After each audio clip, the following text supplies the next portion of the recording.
absolutely free. Text HAWK to 321-321. That's HAWK to 321-321. These statements have not been evaluated by the FDA. This product is not intended to diagnose, treat, cure, or prevent any disease. The home of Rams football, and now the home of The Rich Eisen Show. Weekdays 9 a.m. to noon, KSPN Los Angeles, a Good Karma Brands radio station. The Sedano and Kap Morning Show is on the air. Patriots will be kicking off. They are in all white. The kickoff will be with the wind, which is blowing from our right to our left. The kickoff coming from our right to our left. This is the Monday After. 3rd down and 5. Stevenson in the backfield now with a wide slot to the left side. May steps up in the pocket. He gets hit. Ball's on the ground. Seahawks fall on it. Murphy. Seahawks have it.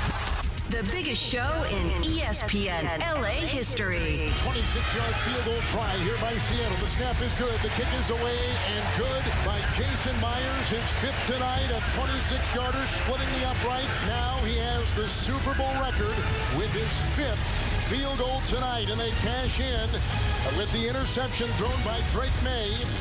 Patriots back at work to the no huddle. 2 minutes. 2-by-2 set. May drop back. The blitz coming. He's drawn. And the ball's not loose. Picked up by Eamon. Runs it right to the 20. 15 down. He's chased by Morgan Moses, who won't catch it. It's a scoop and score. Touchdown Seattle. The 12. They are standing. The Seahawks defenders are asking for even more noise, and they're getting it. 3, 2, 1. The Seahawks. They're bringing it home again for the second time in less than 12 years. The Seahawks win Super Bowl 60. Did you have me on your show to berate me? Is that what you're doing now? Scott Kaplan, eat a fat one, bro. Thank you for letting me share in your aura. How do you say his name? Asminger? Asminger. On 710 ESPN. The all-new ESPN LA app. And on YouTube at ESPN Los Angeles. Give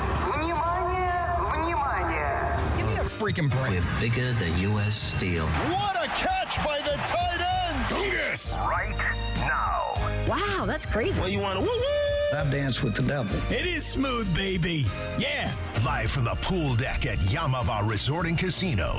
You win. And the Seattle Seahawks have won Super Bowl 60 in pretty dominating fashion. The Monday After on ESPN LA. Yeah.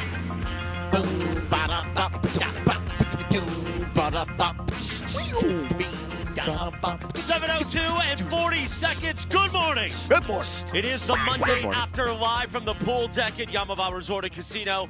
And at this moment, we would like to thank Drake May and the New England Patriots for participating this season. Pick up your commemorative "You Ain't No MVP, Sucker" t-shirt at the door. What a disgusting, shameful performance by the Patriots last night. Wow. Wait a minute, stand by. I think the Seahawks just kicked another field goal. Oh, really? Yeah, Jay. Go Jason Myers. Come on, 6 for 6, baby. That's your boy, right? Yeah. Or 5 for 5. But yeah, that's my boy from San Diego, right? 17 points scored in that game. He could have been the MVP. I kind of wish he was the MVP. I mean, like, yeah, Kenneth Walker deserved it, blah, blah, blah, blah, blah. Give it to the kicker. How about if that game was so bad, give it to the kicker. How about if he would have gotten the MVP? It'd been, like, so embarrassing. They'd like, interview him. He'd be like, yeah, I mean, I didn't really, like, drive us down there. I didn't really, like, kick the game winner. I didn't hit, like, some 70-yard. I just hit a bunch of routine field goals, but that's what I was supposed to do. I mean, what was the longest one? It was probably like 40, maybe 41 yards, something like that. Nothing like that. So, I mean, they weren't far, but at least he was the entire offense for the most part. He was the points, that's for sure. Yeah. We've got producer Lindsay Baseball. You heard the voice there. Greg Bergman, myself, Chris Morales, Cappy Sedano will join us in the 8 o'clock hour. Producer Jorge is back at Master Control at LA Live as we gather together to reminisce about Super Bowl 60 from Santa Clara, and we are on the clock in Los Angeles for Super Bowl 61. But first, let's talk about a game that was, it wasn't great. Seahawks win 29-13.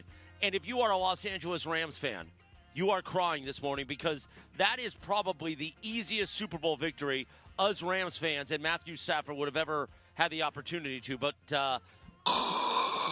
Rams choked just a few weeks ago, the last time we were on the pool deck. Yeah, and remember this. We were here 2 weeks ago, and we were talking about how the Rams had lost to the Seahawks.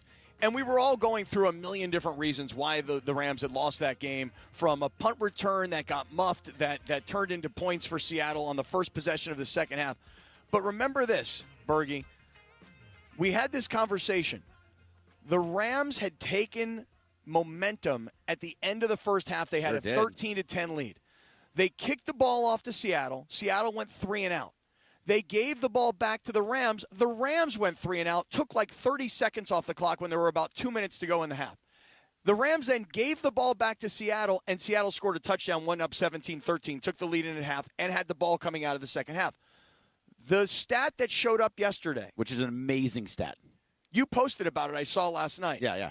That the Seahawks only trailed for 95 seconds of the postseason. It was that 95 seconds when they were down 13-10. Those were the 95 seconds. We know what else is crazy? The Seahawks won their last 10 games, but they had they were down 30-14 in the fourth quarter, Week 16 against the Rams. They lost that. They won that game in overtime, 38-37. That was the Rams. That switched everything. It did. Right. And that's just it. Is that when you look now at Seattle, and you say this was a team that was one of the worst in the entire NFL at turning the ball over all regular season, only to then get into the postseason and never turn the ball over. So bringing it back to what happened yesterday, because we will cry about the Rams. When you think about Sam Darnold and all of the criticism for Sam Darnold and everybody who still was taking shots at him last week. Remember, some people were like, well... I'll put my hand up. I was one of those guys. Well, but it was one of these conversations last week. Like, at some point, Sam Darnold is going to go back to what he has always been, which is a turnover machine, which is a guy who has not yet gotten over the hump and won the big game. You know, people look back to last year, 14-3 for Minnesota, and what happens? They lose in the divisional round to the Rams. And for everybody that kept bringing that up, Seahawks fans were like, what are you talking about, man? Like, he's great. He's awesome. Like, guys, he's your quarterback for the first year, and you haven't seen this stuff yet. And Sam Darnold proved everybody who had that opinion about him, he proved them wrong, not just in that game, in this entire postseason. So in the Super Bowl, he didn't have some amazing statistical game. I think he was like 19 of 38, 200 yards, something like that. Had a touchdown, no interceptions. But the fact is, he kept the ball moving over and over again. He found a way to get away from the pass rush over and over again. Yep. He found when he needed to, he used his legs to get a first down. That's right. He was everything that they needed him to be to keep the game moving forward and to win that game was because Sam Darnold was really good. No doubt. And Chris Collinsworth made a point late in the broadcast last night where he said things that are not going to show up in the stat sheet. You just talked about the numbers were not overly impressive. 202 yards passing, big deal. But the things the that avoiding of the pass rush. That's it. And it was the one run in particular. It was an 11-yard gain, and he got out of the pocket. He then juked a defender. He then moved over to his right, and he slid. But it was an 11-yard pickup. And so it wasn't. You're not going to go, wow, look at that, 375 yards passing, 3 touchdowns, no interceptions. We're not going to look at his numbers that way. But if you really, really watch the game, and I know a lot of people didn't because it got very boring. It was awful. But if they you really turn off the Super Bowl? Does anybody turn off the Super Bowl? I mean, but if you're at home, would you not? I mean, there's some thought of, do I need to watch this garbage? I don't think it's turning it off. I think it's getting on your phone. Yeah. You know what I mean? I think it's like you're watching the game and it's so boring that you start going onto your phone and you're next thing you know you're caught up on Instagram.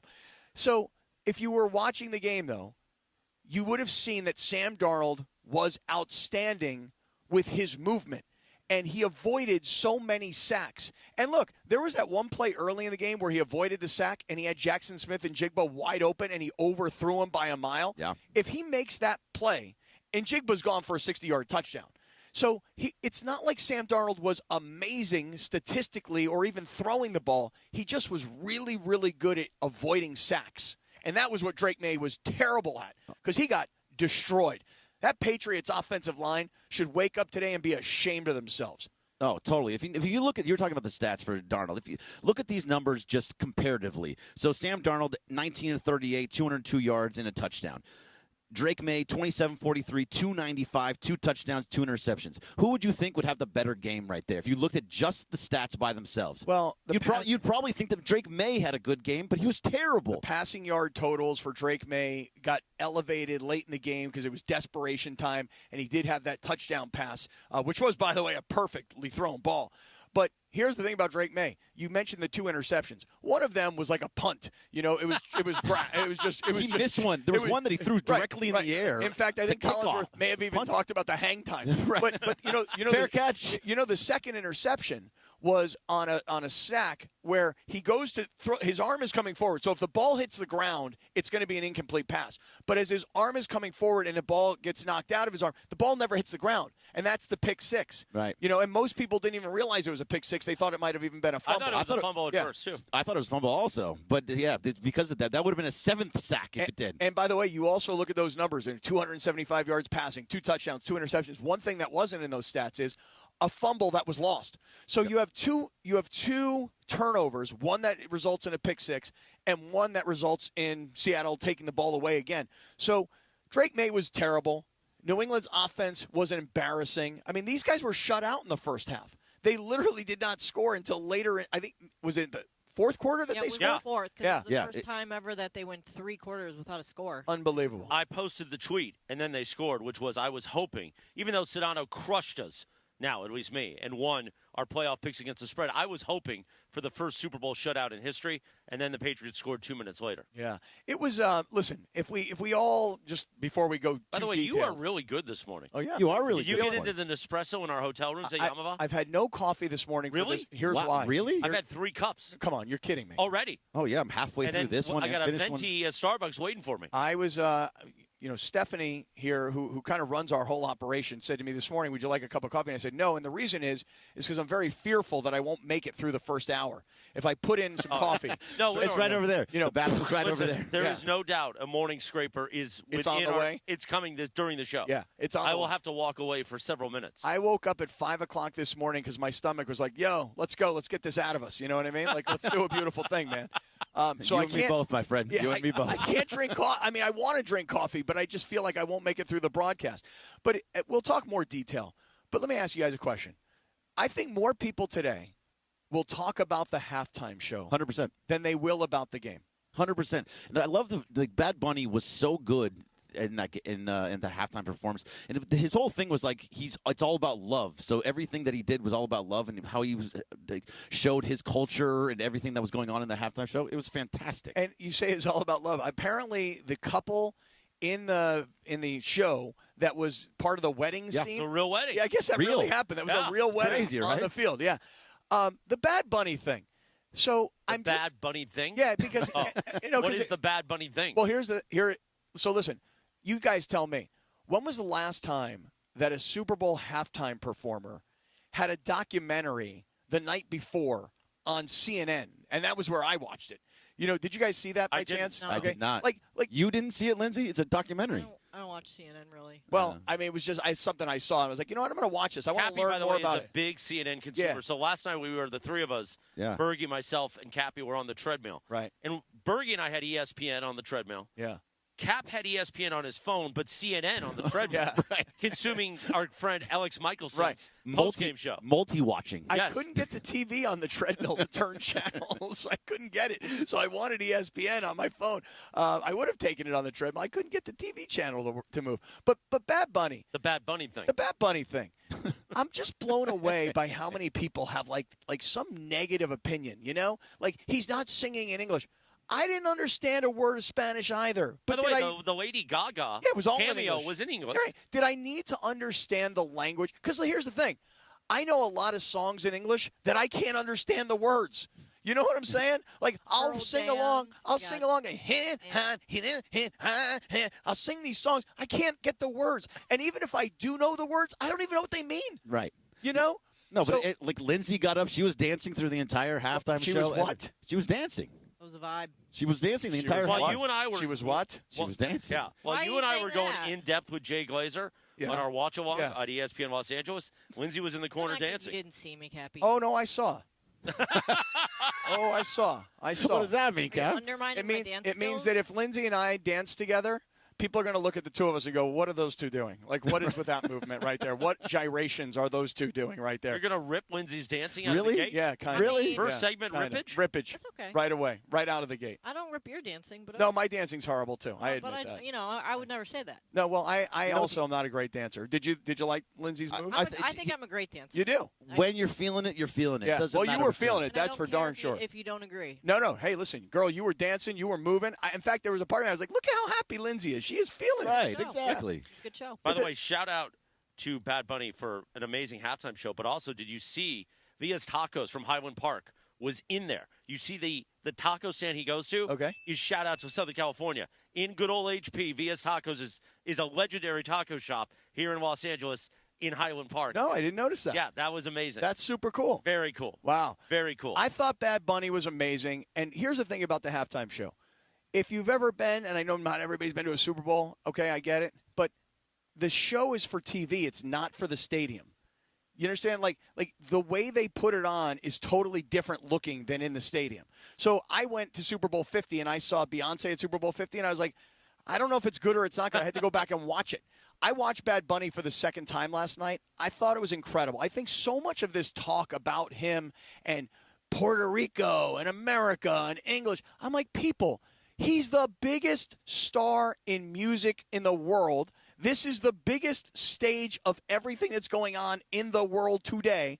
Doesn't it make sense to put the biggest star on the biggest stage? Who cares where he's from or what language it is? It could have been in another language other than English or Spanish. And it was still, if you're the biggest star, you're the biggest star. Yeah, but did you know that, I think it was, I don't know how long it was for, but since the beginning of the year, every single day, he is the most listened to artist on Spotify. If you go day by day by day, it's Bad Bunny all the way through. And also, did you know that those trees, those were all people?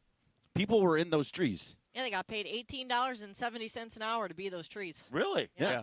I saw somebody put that out on Twitter that I it think took Darren Rovell tweeted it. It was like 8 days of rehearsal. Your guy. And for a grand total of like $1,100, you know? But hey, they were part of the Super Bowl show. They were excited. Exactly. I thought it was awesome. I thought the Super Bowl halftime was incredible. And I just think the way they produce it, the way they direct it, and the way we receive it on television is amazing. So anybody who's got a criticism of Bad Bunny today, I mean, look, what's your criticism? You didn't understand the language? You don't know the songs? That's what it is. Look, I'm a 55-year-old white guy. Sorry, not sorry. I'm not the demographic, and I freaking loved it. I thought it was great. I thought loved every second of it. It is 7:17 on your Monday morning, the 9th of February. Happy Monday after. During this first 17 minutes, we've been on the pool deck at Yaamava Resort and Casino. But you know what you could have done, Cappy? Tell me. You could have gone and seen our friends at Valvoline Instant Oil Change. Gotten that lube job you need. Just go to Valvoline Instant Oil Change, home of the 15-minute drive-through oil change. Visit SoCalOilChange.com for a location near you. Meanwhile, I want to say this. Go ahead, say it. So what started halftime shows being epic was, and we've talked about this story before, in 1992, the then new Fox network, Rupert Murdoch had tried to get the NFL rights, and they laughed him out in 1990. Literally laughed him like, we will never put the NFL on Fox. He said, okay, I'll show you. And again, I'm not saying he was the man behind it. I'm sure very smart people thought, well, let's put on an alternative show. And that was In Living Color, did a halftime. I remember watching as a kid because I was a big In Living Color fan. I don't know what the audience numbers were in 1992. But the NFL was so annoyed that there was an alternative broadcast that pulled one person over that they said, never again will it happen. And that's when we got Michael Jackson at the Rose Bowl in 1993, which was incredible. Mm-hmm. And now every year, other than post-Janet Jackson and that whole thing, every year has been incredible. Now, yesterday they did a certain number of citizens wanted to do an alternative broadcast. Mm-hmm. And while the numbers are not very good when you compare them to the Super Bowl, still 11 million people watching something is really? Yeah. That's what I thought happened. 11 million it was people? 4 million people. No, it was 11 million after. Where would people have watched that? It was on YouTube only. Right. Oh, really? Yeah. That is going to cause the NFL to do something. That will make the NFL react, and it'll be interesting to see what they do next year for Super Bowl 61 in Los Angeles, whether there is a digital component or something that makes sure that nothing could ever take away one eyeball from the Super Bowl. I wonder what they're going to do, but I'll tell you this. Speaking of L.A. next year, we were all watching what they called the handoff, right? Mm-hmm. Which was amazing, by the way. Listen, from a broadcast perspective, if you're geeky like this, like we all are about it, to watch the post game, and then we're all on a treadmill here at Yaamava, and we're watching the post game coverage. I kept kind of flipping back also to the Olympics, because last night the Olympics had figure skating with the quad god, which this guy, I just can't believe that somebody can do this on figure skating. He did something like 4.5 spins into like a, what do you call it? Not spins. I don't know. Pause on that for a second.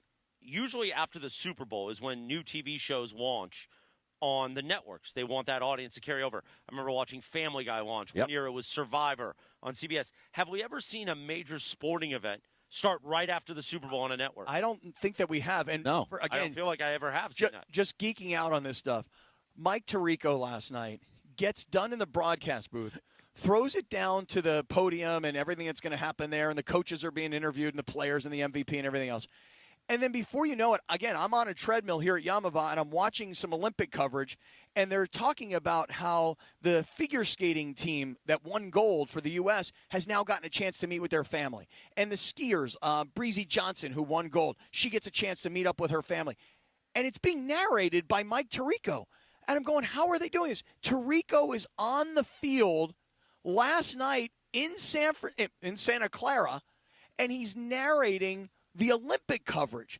That was incredible. And then, again, just geeking out on the broadcast stuff, then going over to ESPN, where Scott Van Pelt is standing in front of the SoFi sign at SoFi Stadium saying, hey, 1 year from now, we'll be having the Super Bowl here in L.A., 300 miles or whatever it was south of Santa Clara. It was super cool, too, the way that they did it all. So it went from, they started like following down from Santa Clara, going down the coast, looking at everything, going down through L.A., through Orange County, and then to SoFi Stadium, and he's standing outside the pool and standing in front of SoFi. It was beautiful. It was awesome. Really well done. They went from the Golden Gate Bridge, and then they came down to an area. I don't know if everybody's familiar with this area. It's called I believe it's called the Bixby Bridge, and it's in I don't know. It's maybe near Carmel, 200 miles or so south, I'm guessing, of San Francisco. And I was actually surprised because I just don't think the average person knows this bridge, but it was like soaring over California at Disney, right? From San Francisco to L.A. It was awesome, and then to have Scott Van Pelt doing his Sports Center from SoFi Stadium right in front to say, hey, a year from now we'll be here. I just thought from a broadcast perspective last night, both Tirico after the game and then Scott Van Pelt at SoFi, I was just highly entertained the entire day. So much of the ESPN programming will be live from Disneyland today as part of the handoff. Oh, really? Yeah. That's right. Oh, that's cool. Yeah, what they're doing for the Super Bowl, this is now the year of the ESPN ABC Super Bowl. It's not just not another time. This is now the ESPN Super Bowl. They're going to make it seem like you have never watched the Super Bowl before and you've never seen Super Bowl coverage like the way that ESPN is going to do this. Yeah. Listen, the game last night, I think this is kind of part of the issue. The game last night was not an awesome game. Now, if you are a Seahawks fan, you may differ, right? You may say, no. That was a dominant defensive performance, and that's why Drake May and the New England offense looked so bad, because Seattle's defense was that good. I'll give you that.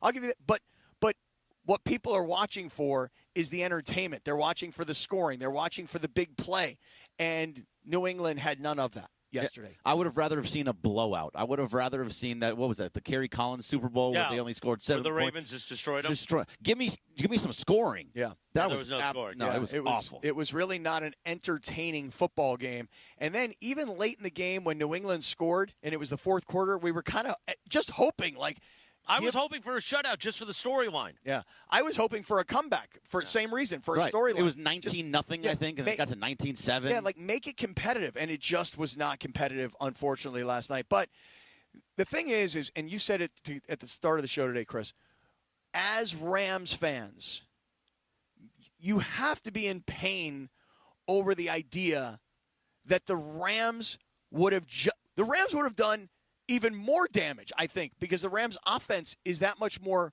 high-scoring and high-flying. If you're the Rams today, you are kicking yourself about losing that game in Seattle. And by the way, it wasn't the game in the NFC Championship. It was what you talked about. Was it Week 16? Week 16. Yeah. That loss. up 30-14 in the fourth quarter to lose in overtime. That's just a terrible. Because remember, they got it was the Rashid Shaheed run back for touchdown, right. Which then they had a 2-point conversion, right. And then they got the ball back and went for another touchdown and a 2-point conversion to go to overtime. That was just a complete mistake by the Rams. Well, and then the loss in Atlanta. Kicking themselves. The loss in Atlanta killed them because, remember, it was a Thursday night game, and then they had all that time till the Monday night game. The loss in Atlanta. When the Rams were the first team to qualify for the playoffs and were sitting in the number 1 seed, and they wound up screwing the entire thing up, and they still had a chance to get to the Super Bowl. And by the way, if you were to look back at the NFC Championship game, look at the performance that Matthew Stafford had in that game. Okay, because remember the stat afterwards was like he's the first quarterback in the history of the NFL to have 300-plus yards passing and 3 touchdowns in a playoff game and lose. And so today, Matthew Stafford, Sean McVay, I'll bet you these guys are hurting worse today than they were 2 weeks ago today. It was 375 and 3 touchdowns, no interceptions. It was that good of a game. Yep. Nothing. It's a Michelob Ultra Reaction Monday, a super Reaction Monday, reacting to every sight and sound from the big game yesterday. Reaction Monday is brought to you by Michelob Ultra, a superior taste worth playing for. The official beer sponsor of the Los Angeles Lakers. Please enjoy responsibly. Speaking of the Lakers, and I'm sure we will get to it, especially when Sedano joins us around 8 a.m. Lakers with a big win over the weekend, and get ready for the Thunder, the champs, tonight at Crypto.com Arena. But coming up in 3 minutes, a certain Ram decided to tweet last night. I don't know if it was a joke or it was real, but it's making headlines because the game was horrible. That in 3 minutes. The Sedano and Kap Morning Show, the Monday after, live from Yaamava Resort and Casino. Yaamava Resort and Casino. Cappy, you in? We're back in 3 minutes on ESPN LA.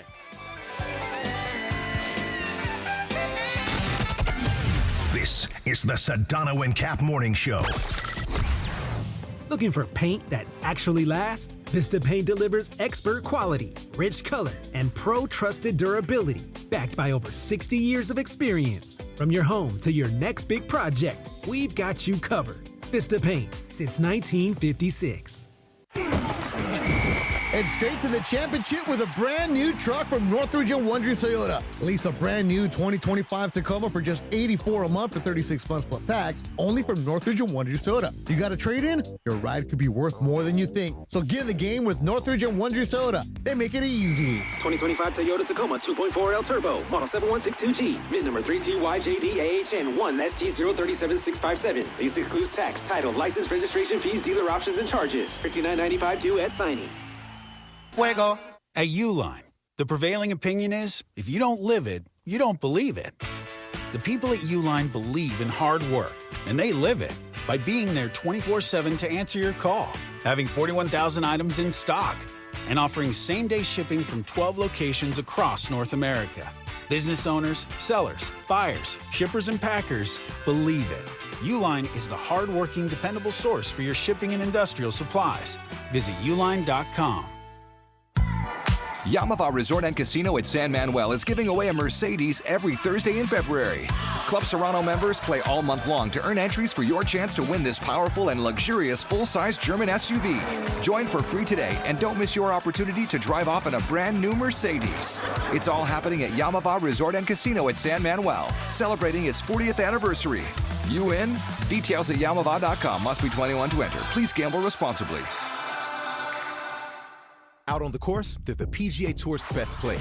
But in the arena, they're prime time. And Season 2 of TGL presented by SoFi is back with lights, cameras, action. We're talking big moments, big personalities, big names in the stands, all on the big screen. Big-time matchups with shot clocks, hammer drops, timeouts, overtime, and playoffs. It's city versus city, squad versus squad. The sport just hits different under the lights. It's TGL presented by SoFi. Keep up. It's golf. Tune into every match. Only on ESPN. Every great team has its core players, but when the season gets tough, adding the right free agent can make all the difference. The same goes for business. At Robert Half, we found that 67% of companies surveyed plan to increase their use of contract talent to handle workload peaks and backlogged projects. With Robert Half's specialized recruiters' experience, combined with their award-winning AI, you can quickly find the skilled candidates you want. At Robert Half, we know talent. Discover how we can help at roberthalf.com/talent. This is the Monday After. Live from the pool deck at Yaamava Resort and Casino. You in? The Sedano and Kap Morning Show is live from the pool deck at Yaamava Resort and Casino, recapping everything from the big game. The Monday After. On ESPN LA. Pero no hay boda. Titi me preguntó si tengo muchas novias. 7:29, good morning. It is the Monday After the Sedano and Kap Morning Show. Celebrating Bad Bunny's amazing halftime performance. Producer Jorge back at HQ. What do we got here? This is Titi me preguntó. This is the song that he actually opened the halftime show with. So there you go, Bad Bunny. Now, he ended up doing Lindsay because we did prop bets before, and it was over under, I believe, 12 songs, right? 11. 11. And it was over, right? Yeah, it was 13 songs. 13 songs. Really? Did. That's amazing. I didn't know. Also, George Sedano did call it. He said, remember, in our group chat, I know what song he's going to open with. Did he? Yeah, and he got it right. His, yeah. He knows someone who knows someone. Sedano will join us after 8 o'clock. He's been on the road traveling like a mofo. Tell you what, man, I give it up to George on Tell you what, Saturday. man. Tell you what, man. Tell you what, this Sedano, man, I'll tell you, he's doing a Laker game on Saturday, and then he's flying to Boston for a Sunday game, watching the freaking Super Bowl, man, on a plane. Yeah, I give it up to him, man. He's That's out 2 there. years in a row he's watched the Super Bowl on a plane, Is right? that right? Yeah, That's hustling crazy. and grinding, man. Yeah. He is. Listen, it's amazing that ESPN's like, okay, wait, so we're going to fly you overnight to get to a very early game the next day all the way across the country? I don't understand Well, the Super Bowl schedule. Sunday is a big sports day before the game. A lot of NBA gets fit. NHL plays, Yeah, right? A lot of games. college basketball going on. A lot of stuff is squeezed in before the big game. Yeah, well, that's because everybody's like, damn, I can't wait for this game. And then you need something. You need, just some sports that, during the day, and you got it. You got a lot of NBA yesterday. So you mentioned before the break. By the way, Seahawks won, in case you didn't know. Really? 29-13. Felt like it was 59-13. It should have been. That would have been more exciting. It really just was not a competitive game, And I'll say this, I'm happy for Sam Darnold today. And I don't know how anybody could not be happy for Sam Darnold. Like we were giving Bergie the business yesterday. Bergie's not a fan because he's a USC guy. But come on, man. I mean, like this is a guy who's from right here in Southern California who, yes, he had a decorated high school career. And yes, he was recruited to USC. And yes, he was a top pick in the NFL draft. But come on now.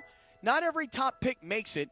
And Sam Darnold, you get drafted by the Jets, you are in quarterback purgatory. And then you wind up going to the Carolina Panthers, and they're a disaster of an organization.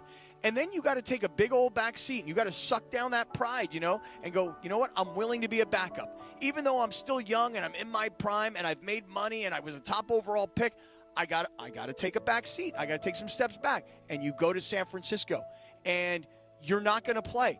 And then you go to Minnesota where you're not expected to play. It's just that an injury happened in front of you, and who knew that you were going to have a 14-3 season? And then people had the same criticism. He can't win the big game.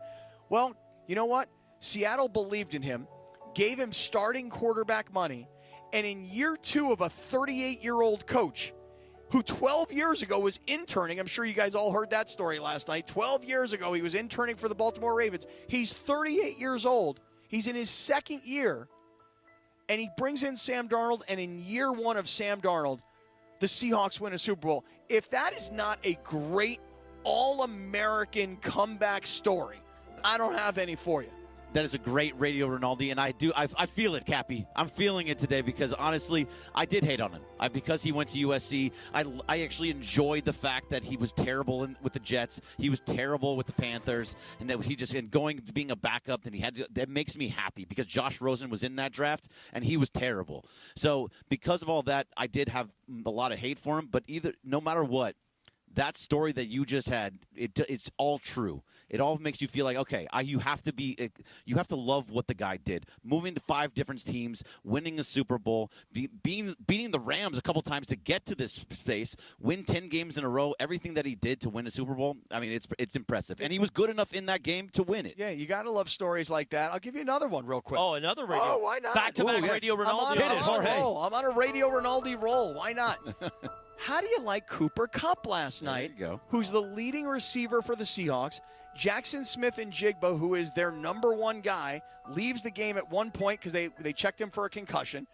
Even though during the broadcast they're like, yeah, they took off his shoe, they're putting a bandage on the back of his like heel. a blister, like right? I thought he had like blisters or something. Right. They take him back to the locker room because they're doing a concussion protocol thing for him. He comes back in the game, eventually does make a catch. But think about Cooper Kupp. 1 year ago, Cooper Kupp was told by the Rams, it's over. In fact, it's so over, we're asking you to please retire. We want you to retire as a Ram. And remember, Cooper Kupp told the story to The Athletic. He felt like the Rams had gone out and sabotaged his free agency by telling everybody that he was too injured to play. A year later, and this is what I always tell people, whatever your biggest problem is today, 1 year from now, it will no longer be your biggest problem. Cooper Kupp a year ago thought this is the worst thing that ever happened in my life. My team, I was the Triple Crown, Super Bowl champion. I love my quarterback. I love my coach. I love living in L.A. They cut him. They got rid of him. Disrespected him, or at least that's the way he felt.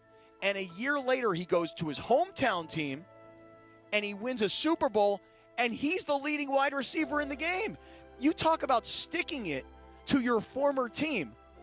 And listen, hey, Rams, Kevin Demoff, everybody who's listening this morning, it was the right football move.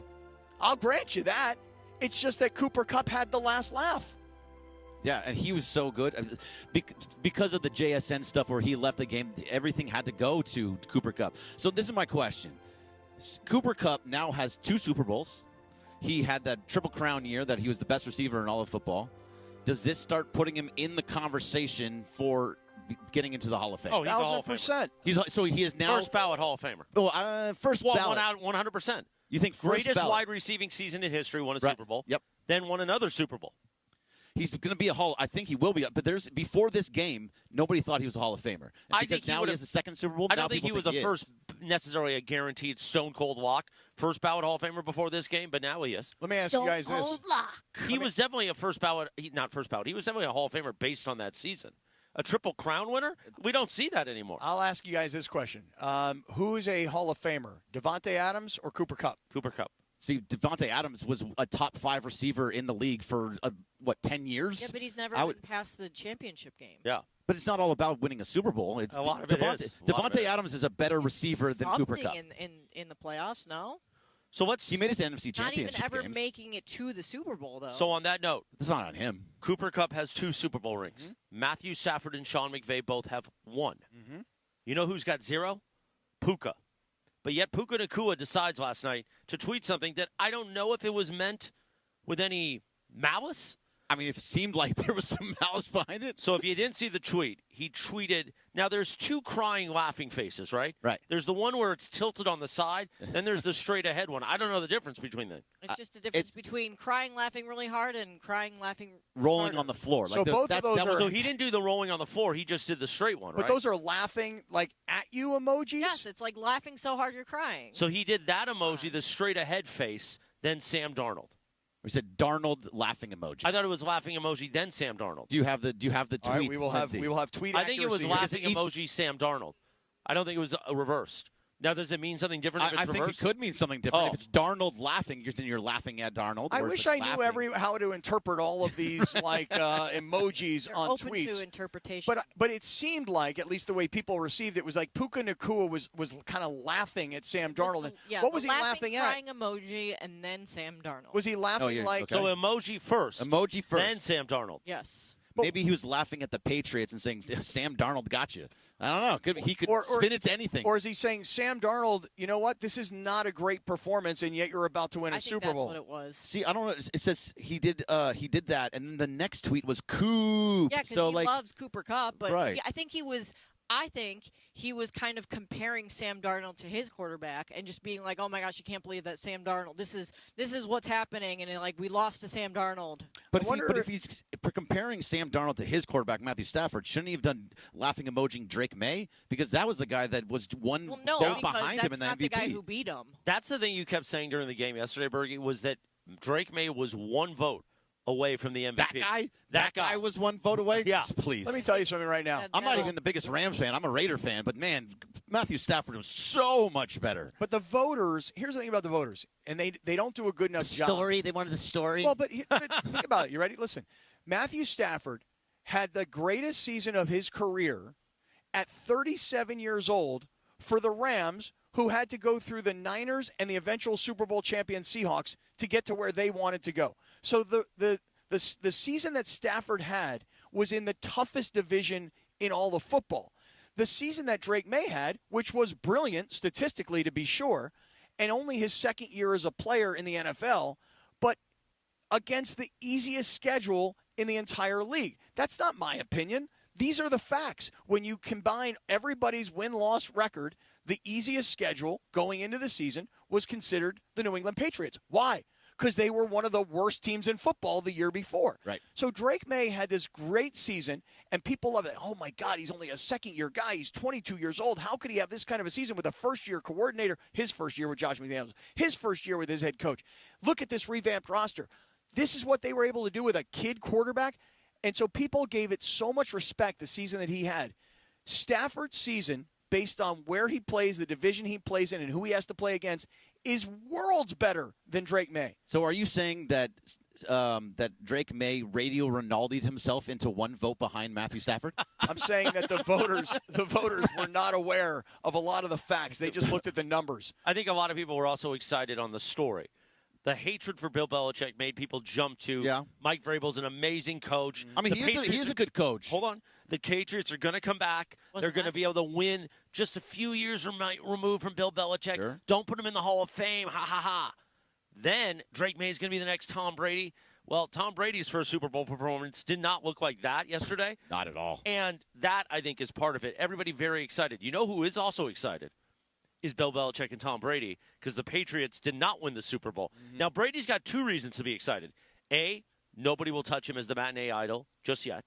And second, and congratulations to you as you wear your Raiders hat. Thank you. I'm very, very happy about it. Your new head coach is a Super Bowl champion offensive coordinator, Clint Kubiak. Yeah, I'm so excited for Clint Kubiak. Now, I know that the offensive numbers weren't amazing. I moved the story ahead. Really nice job. That was really good job. Really well very done. Nice transition. That's what an really A well does, done. You know what I mean? Really good job. So either way, the fact is, no matter they didn't have a lot. The yards weren't huge. There wasn't an offensive explosion, but they moved the ball consistently, and they were getting down to have all those 5 different field goals. Plus, there was innovation behind it. The pass to A.J. Barner in the corner for the first touchdown, that was a really nice play call. What Clint Kubiak is going to bring to the Raiders, you actually saw, as long as they can get their offensive line fixed, which we talked about 100 times, if you can get a team around Clint Kubiak's offense, I think they're going to be very, very good at some point in the next couple of years. Clint Kubiak will walk into the Raiders locker room on day one and have showing the ring. Right, he'll have instant credibility.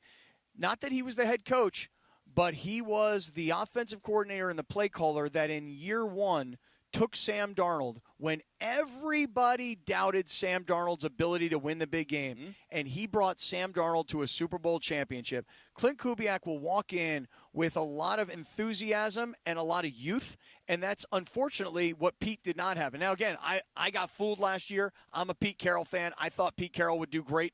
I thought every team that he would walk into, everybody would be like, Super Bowl champion, national champion, Heisman Trophy winners. This guy, I mean, why would we not follow his lead? And maybe it was because he was too old. I mean, now that you look back on it, you go, hey, look, he was in his 70s. These are kids in their 20s. Maybe it didn't work. But I think Clint Kubiak walks in with these credentials, number one. Yep. And number two, walks in with a lot of – he is what the NFL is right now. The NFL is made up of 38-year-old guys winning Super Bowls who 12 years ago were interns. That's what the NFL is now. It's the coaches are younger than ever before, and the players respond to that. That's why, listen, I look at Pittsburgh. I don't know if Mike McCarthy at 62 years old, all those guys that are in that locker room, they were in diapers when he won a Super Bowl with Aaron Rodgers in Green Bay.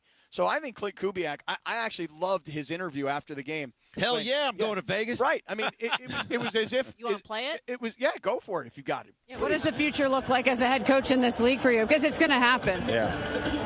That's up to God, and we're gonna enjoy tonight. Yeah. So no answers on the network. Yeah. That's it. Yeah. Well, you guys know I'm going to Las Vegas, so I'm fired up about it. But tonight, one more for one more night. Hell yeah, I'm going. Of course I'm going. Yeah. Just confirmed it right here.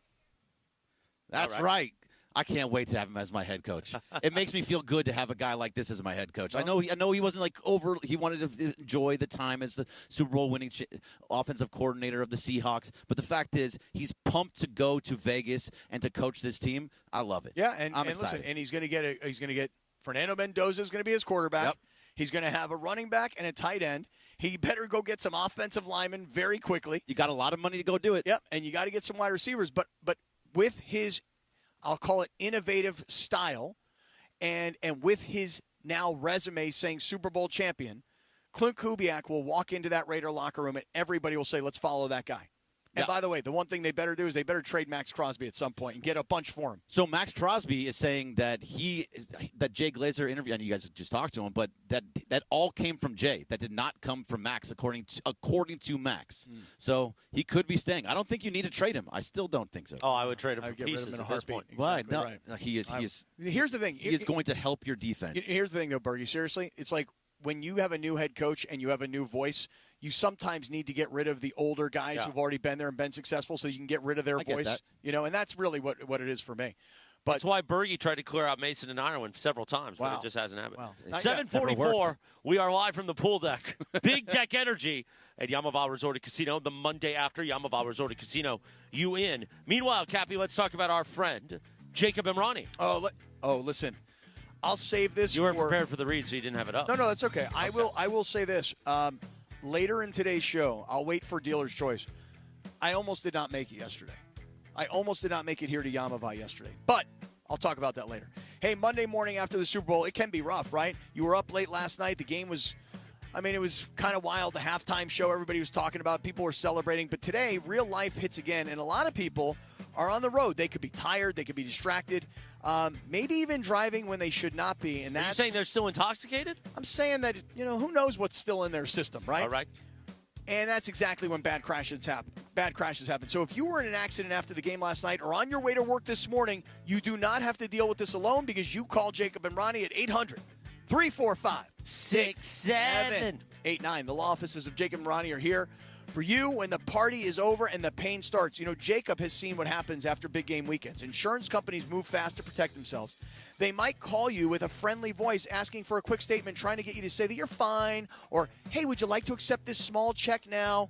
Do not let the insurance company treat your pain like it's just another number in their system. So before you say anything, before you sign anything, you call Jacob, and the easiest part is that new phone number. The billboards are all over the freeway. You can't miss it. That new number is 800-345-6789. In fact, why don't we all say it together? Like if you're driving down the road in your car right now, let's say it together. 800-345-6789. The together part was you guys. You guys didn't do it. No, so you guys in the car. You want the people in the car to do it. Right? I've just thought maybe 6-7. Well, now you're not doing it part of us. Right. We can do it again if you want. Jacob, we'll do it one more time. Jacob fights so you can focus on healing. You do not pay unless Jacob wins. You understand what I'm saying? You do not pay until you get the justice you deserve. So if you're hurting today, if your car is wrecked, if you are scared about missing work or paying medical bills, take a big old deep breath. You are not alone. You call Jacob and Ronnie at 800-345-6789. All right, that's good. Thank you. 7:47 in the morning on a Monday, the Monday after. Sedano will join us after 8 a.m., but coming up in 3 minutes, how about the commercials? What stood out to you? We'll do that next on the Sedano and Kap Morning Show, live from Yaamava Resort and Casino on ESPN LA. The Sedano and Kap Morning Show. Nothing like Valentine's Day in a cozy casita. My own private plunge pool, extra fluffy bed. Wait, is this thing on? Now your top reasons to visit Morongo. From Cielo above to Mosen below, we've got Surf and Turf 3 special ways this Valentine's Day. Number 2. The best part of getting here is it's so easy. And the number 1 reason. Lunar New Year. Pin your wish on our wishing wall, and it really could come true. The 20th or 21st. Morongo. Good times. To celebrate Black History Month, National University is proud to honor African Americans who have richly contributed to the fabric of American history and culture. We also stand ready to support the hopes and dreams of the next generation of America's great thinkers, doers, and achievers. NU offers you flexible online classes, career-focused resources, so you can earn your degree while balancing work, family, and everything in between. National University, official higher education sponsor of the Lakers. Visit nu.edu to learn more. Buenos dias. Not sure what to do this week? The answer is always Cosm. Here's your Cosm calendar for the week of February 9th. Exciting NBA action this week finds reigning champions, the OKC Thunder visiting the Lakers Monday. The Knicks take on the Sixers on Wednesday, and on Thursday, the Mavs travel to LA to face the Lakers. Saturday and Sunday, it's NBA All-Star Weekend, and there's no better way to experience all these games than in the ultimate high-resolution immersive experience that is Cosm. Every dunk, every foul, and every nail-biting moment. You are right in the middle of all the action at Cosm. Visit Cosm.com to lock in your tickets for this and other great Cosm showings, like Willy Wonka and the Chocolate Factory, or The Matrix, or O by Cirque du Soleil.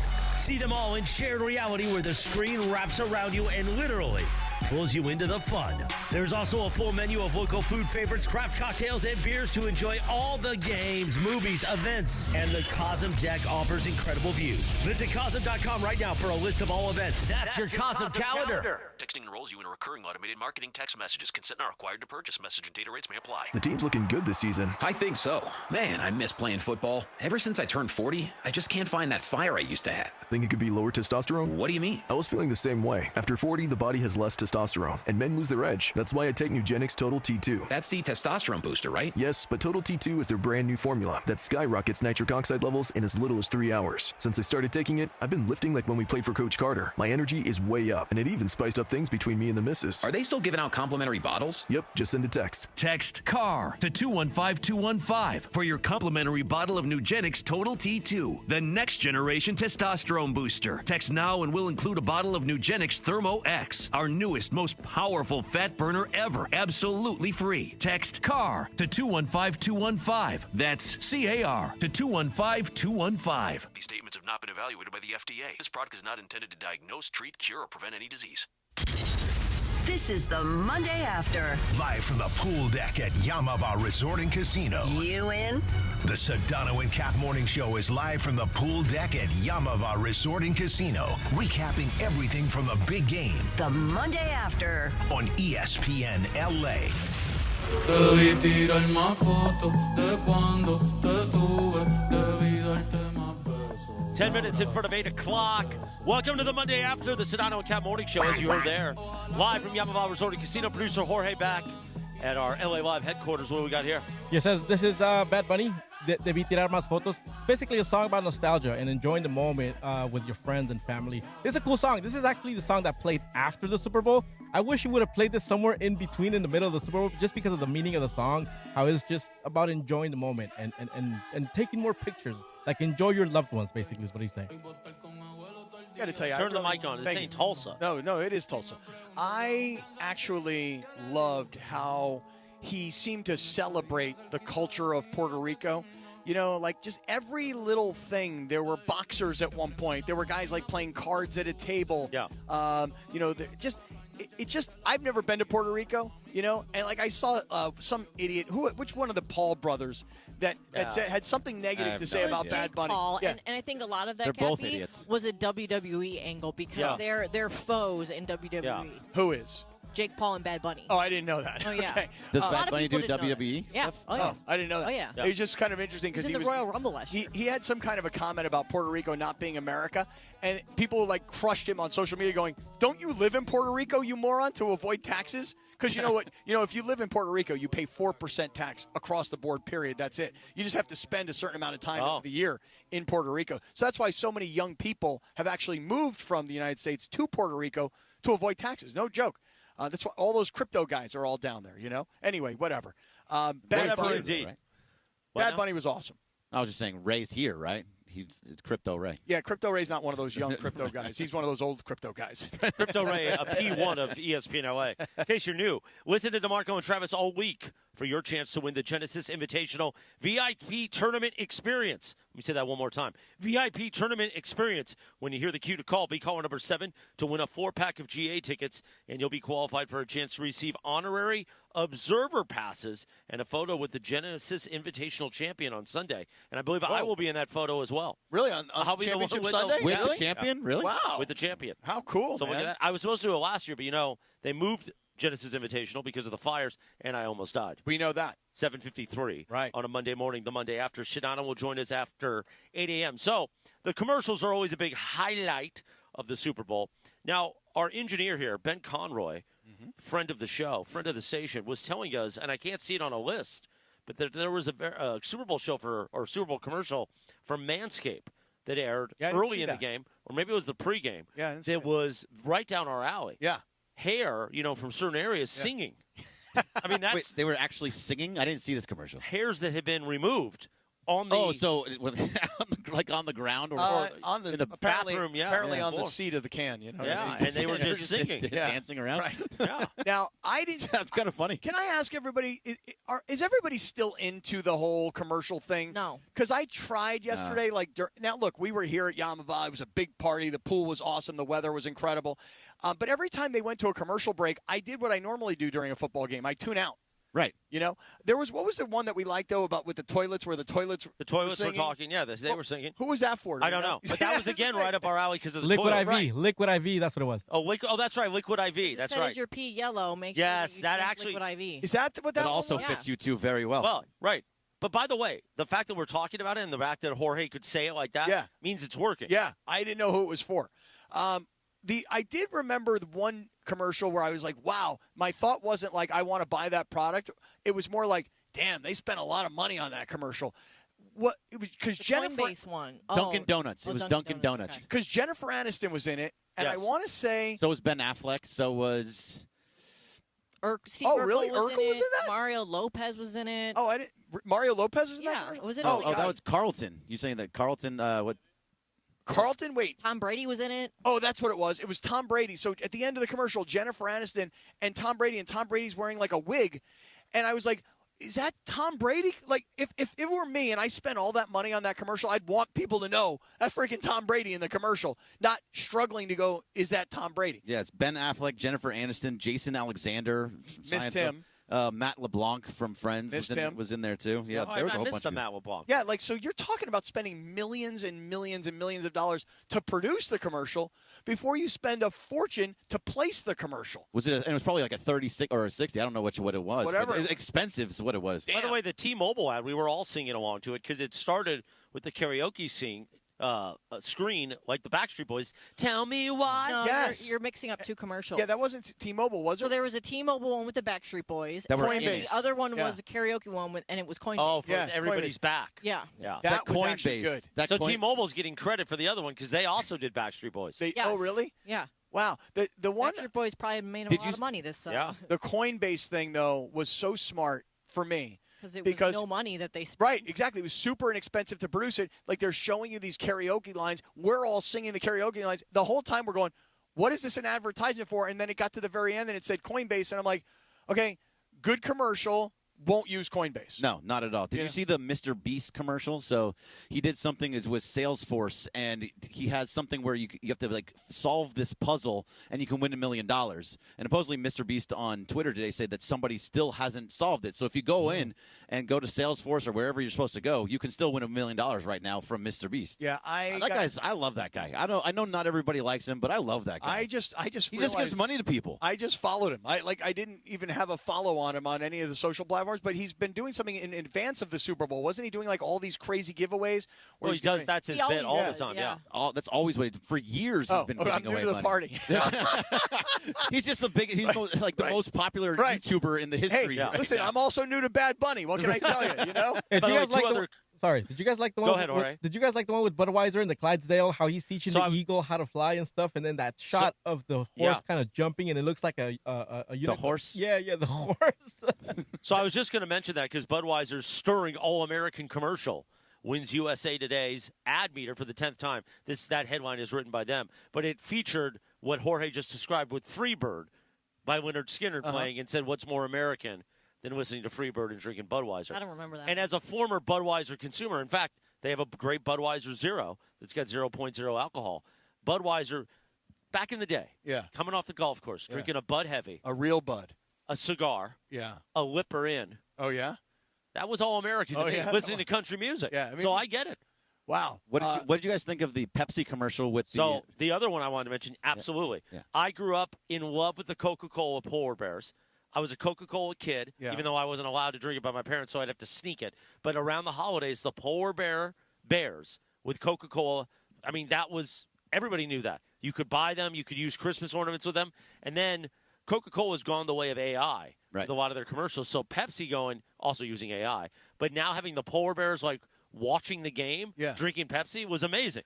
I didn't really put all of that together. So you didn't notice any of the commercials, what you're basically saying? Yeah, kind of, not really. He's just reading about it right now. No, kind of not really. I really didn't. The Jennifer Aniston thing caught me because I just thought to myself, how much money did they spend? The one we were talking about with Coinbase with the karaoke lyrics, because we were all singing along. But otherwise, like, I think I've kind of not paid attention to most of the commercials throughout the entire thing. And by the way, I should have, because you're talking about this polar bear thing that Pepsi got back at Coke. Yeah. You know, I don't really drink soda that frequently, but I wanted caffeine yesterday, and they serve Pepsi products here at Yaamava. I got to tell you something. I think Diet Pepsi's really good. So I'm Pepsi a big in general. Pepsi Zero guy. I drink a lot of Pepsi Zero. I've always been a Pepsi guy over Coke, and I think I had like 4 Pepsi. Yeah, this kid was sucking down Pepsi yesterday all day long. I had 2 Diet Pepsis yesterday. I liked them. Yeah, they were to your delicious. point about the commercials, I think a lot of it's been ruined because they put them out ahead of time. Like that the polar bear one, like they put that out last week. Jorge showed it to me. And that's just kind of, I mean, we have such short attention spans nowadays anyway. Now it's like, oh, you're watching for the commercials when you already know what they are. Yeah, like I saw the one that was for Bob Kraft and the Stop Hate, the anti-Semitism thing. And I had seen that days in advance. And I loved that commercial because, things are going on in our country right now. My people are being, hated on. And to have, like, this kid walk up to him. So here's this Jewish kid. He's standing at the locker. And to have this black kid come up to him and go, hey, man, it's all good. I got your back. I know how it feels. I was like, yes, brother. You tell him. You know. That was a powerful commercial. It was powerful, and you got us all to watch it with you. So why do you say you weren't paying attention? We've just talked about 7 commercials we watched. I know, but I don't know. You never get to the point where you're like, I remember the commercial, but I don't even remember what they were advertising. The Jennifer Aniston thing, was that for Dunkin' Donuts? Yeah, it was Dunkin' Donuts. There was also another good, the Xfinity one where it was for the tower. For Jurassic Park. For Jurassic Park, where they brought back Laura Dern, they brought back Sam Neill and Jeff Goldblum. Like, I thought that was a pretty good commercial, because imagine if that's what was going to happen. Like, that they figure out the internet for everything, and the dinosaurs never get out. They're just chilling by a pool and like enjoying their time with dinosaurs all around them. I like that commercial. Yeah, it's funny. Chris, your point is right on.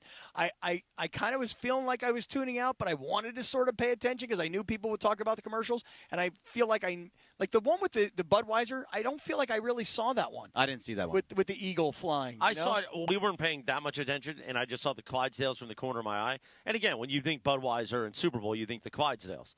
And that goes all the way back to their post 9/11 spot, it still makes me tear up. Do you remember that one? After 9/11, when the Clydesdales are going through America on the streets, and then they walk up to where the towers were, and they all kneel down. Ooh. They all nod their heads. Oh, my God, chills, man. Well, that's why we're talking about the commercials. Yeah, no, but that was a good description. Good job by you. 801 Nice at work. KSPN Los Angeles, Good Karma Brands radio station. Go look that up. The Sedano Kap Morning Show on the Monday after, live from Yaamava Resort and Casino. The pool deck, big deck energy. Is Sedano ready? Is he going to join us after 8 o'clock? Has anybody talked to him? You're just nodding your head. He'll be here. Oh, okay. So this is when we verbalize and say yes. Okay. He'll be here. Just saying. It's a vocal medium. It's a vocal medium. You get mad at Samboni for pointing at you. Right. Well, he pointed yesterday, too. Oh, he was pointing at us while we were on. Oh, my God. You go like this, like he's pointing at the screen. Oh, yeah. I know where you want to go, Cappy. Don't say it. Don't do it. Don't do what? Don't do it. I know where you want to go. 8:02. Oh, no, I won't go there. We're recapping Super right. Bowl 60. Seahawks win. Rams fans, we are heartbroken because that was the easiest Super Bowl victory of a lifetime. It's going to be a lot harder next year when hopefully the Rams are back in Los Angeles in the Super Bowl at SoFi Stadium. Already that means the favorite, 2 by the Super Bowl way. victories at SoFi Stadium, hopefully. Yeah, What? the Seahawks and the Rams were already installed as the Super Bowl favorites for next year. Anybody from the AFC? Patriots again? Oh, God. Sedano will join us next. The Sedano and Kap Morning Show. We're back in 4 minutes from right now on the Monday after, Jack. This is the Sedano and Kap Morning Show.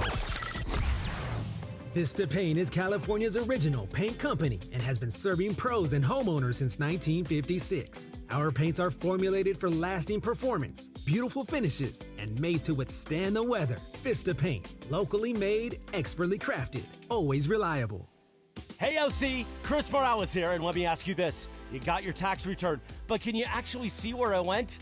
This is your reminder to hit up VisionWorks. New glasses, eye exams, contact lenses, the home is book up. If your prescription is outdated, your eyes are working overtime, use some of that tax refund on healthy eyes and fresh frames. VisionWorks makes it easy, affordable, and fast. Clear vision? That's money well spent. There's 7 OC VisionWorks locations ready to help you see clearly right away. VisionWorks. See the difference. And straight to the championship with a brand new truck from Northridge and Wonders Toyota. Lease a brand new 2025 Tacoma for just $84 a month for 36 months plus tax, only from Northridge and Wonders Toyota. You got a trade-in? Your ride could be worth more than you think. So get in the game with Northridge and Wonders Toyota. They make it easy. 2025 Toyota Tacoma 2.4L Turbo, model 7162G, VIN number 3TYJDAHN 1ST037657. Lease excludes tax, title, license, registration fees, dealer options, and charges. $59.95 due at signing. For a century, the Genesis Invitational has stood as one of golf's greatest stages, where the game's legends make their mark and history is written. It's official. The round that will long be remembered. Oh, yes! Ludwig Oberg. February 19th through 22nd, celebrate 100 years of championship golf. Experience the drama, the tradition, and the moments that define the Genesis Invitational. Get your tickets now at genesisinvitational.com. Oh, nothing worse than the horse. Yaamava Resort and Casino at San Manuel is giving away a Mercedes every Thursday in February. Club Serrano members play all month long to earn entries for your chance to win this powerful and luxurious full-size German SUV. Join for free today and don't miss your opportunity to drive off in a brand new Mercedes. It's all happening at Yaamava Resort and Casino at San Manuel, celebrating its 40th anniversary. You in? Details at Yaamava.com. Must be 21 to enter. Please gamble responsibly.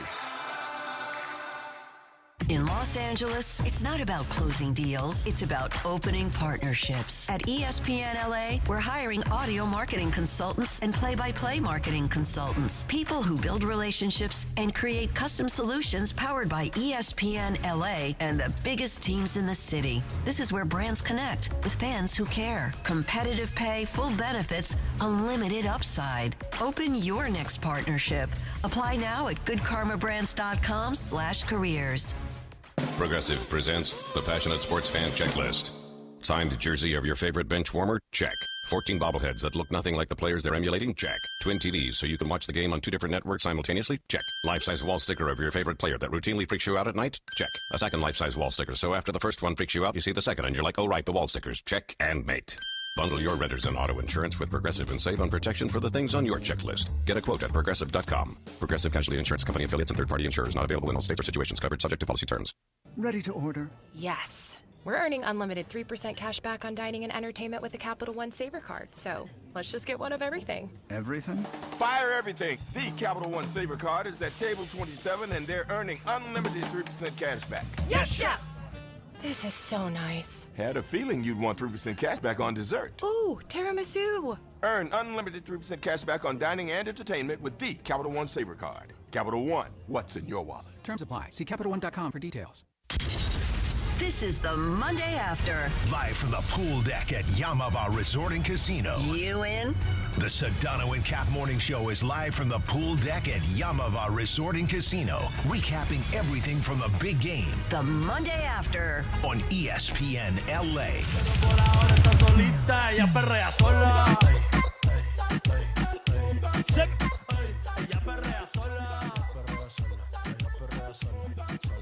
Cough drop got me. You need a little water? Good looking? I'm okay. You sure? 7 minutes after 8 o'clock. Nice job with the turning off hitting the cough button. Well, I'm a professional. When you feel it in the throat, you got to turn it off. Right when the throat, right there? Yeah, you got to, or turn it on, depending on got the little vaporub right there in the throat? Oh, yeah, the Sedano Kap morning show on a Monday, the Monday After, right here on ESPN LA. As you heard, we are live from the pool deck. Big Deck Energy. Producer Jorge back at HQ. What do we got from Bad Bunny? This is Yo Perreo Sola, meaning it translates to I twerk alone. And this reminded me of the twerk-off between Mason and Cappy. You guys remember that from like maybe 2 years ago? Yes. If you want to call it twerking, I guess you can.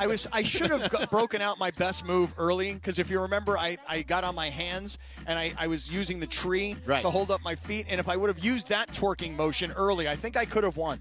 No, but otherwise, you just looked like you were just like not even really moving. It was an embarrassment. What's on tap today on ESPN LA? Here's what's on tap. The Lakers homestand continues tonight against OKC, the Thunder. Cappy's going to be at the game. The Toyota Lakers countdown to tip-off with Beto Duran starts at 5:30 p.m. with tip-off at 7. Hear it on your afternoon drive on 7:10 a.m. or in crystal clear digital audio on the all-new ESPN LA app. Brought to you by Michelob Ultra, a superior taste worth playing for. The official beer sponsor of the Los Angeles Lakers. Please enjoy responsibly. What are you looking at me for? Well, I'm just looking at you because we were talking about all the commercials, and it's funny, you were giving me a hard time about, like, I'm acting like I didn't see any of the commercials. You saw them all. And yet you keep telling me about them, and they keep bringing back memories.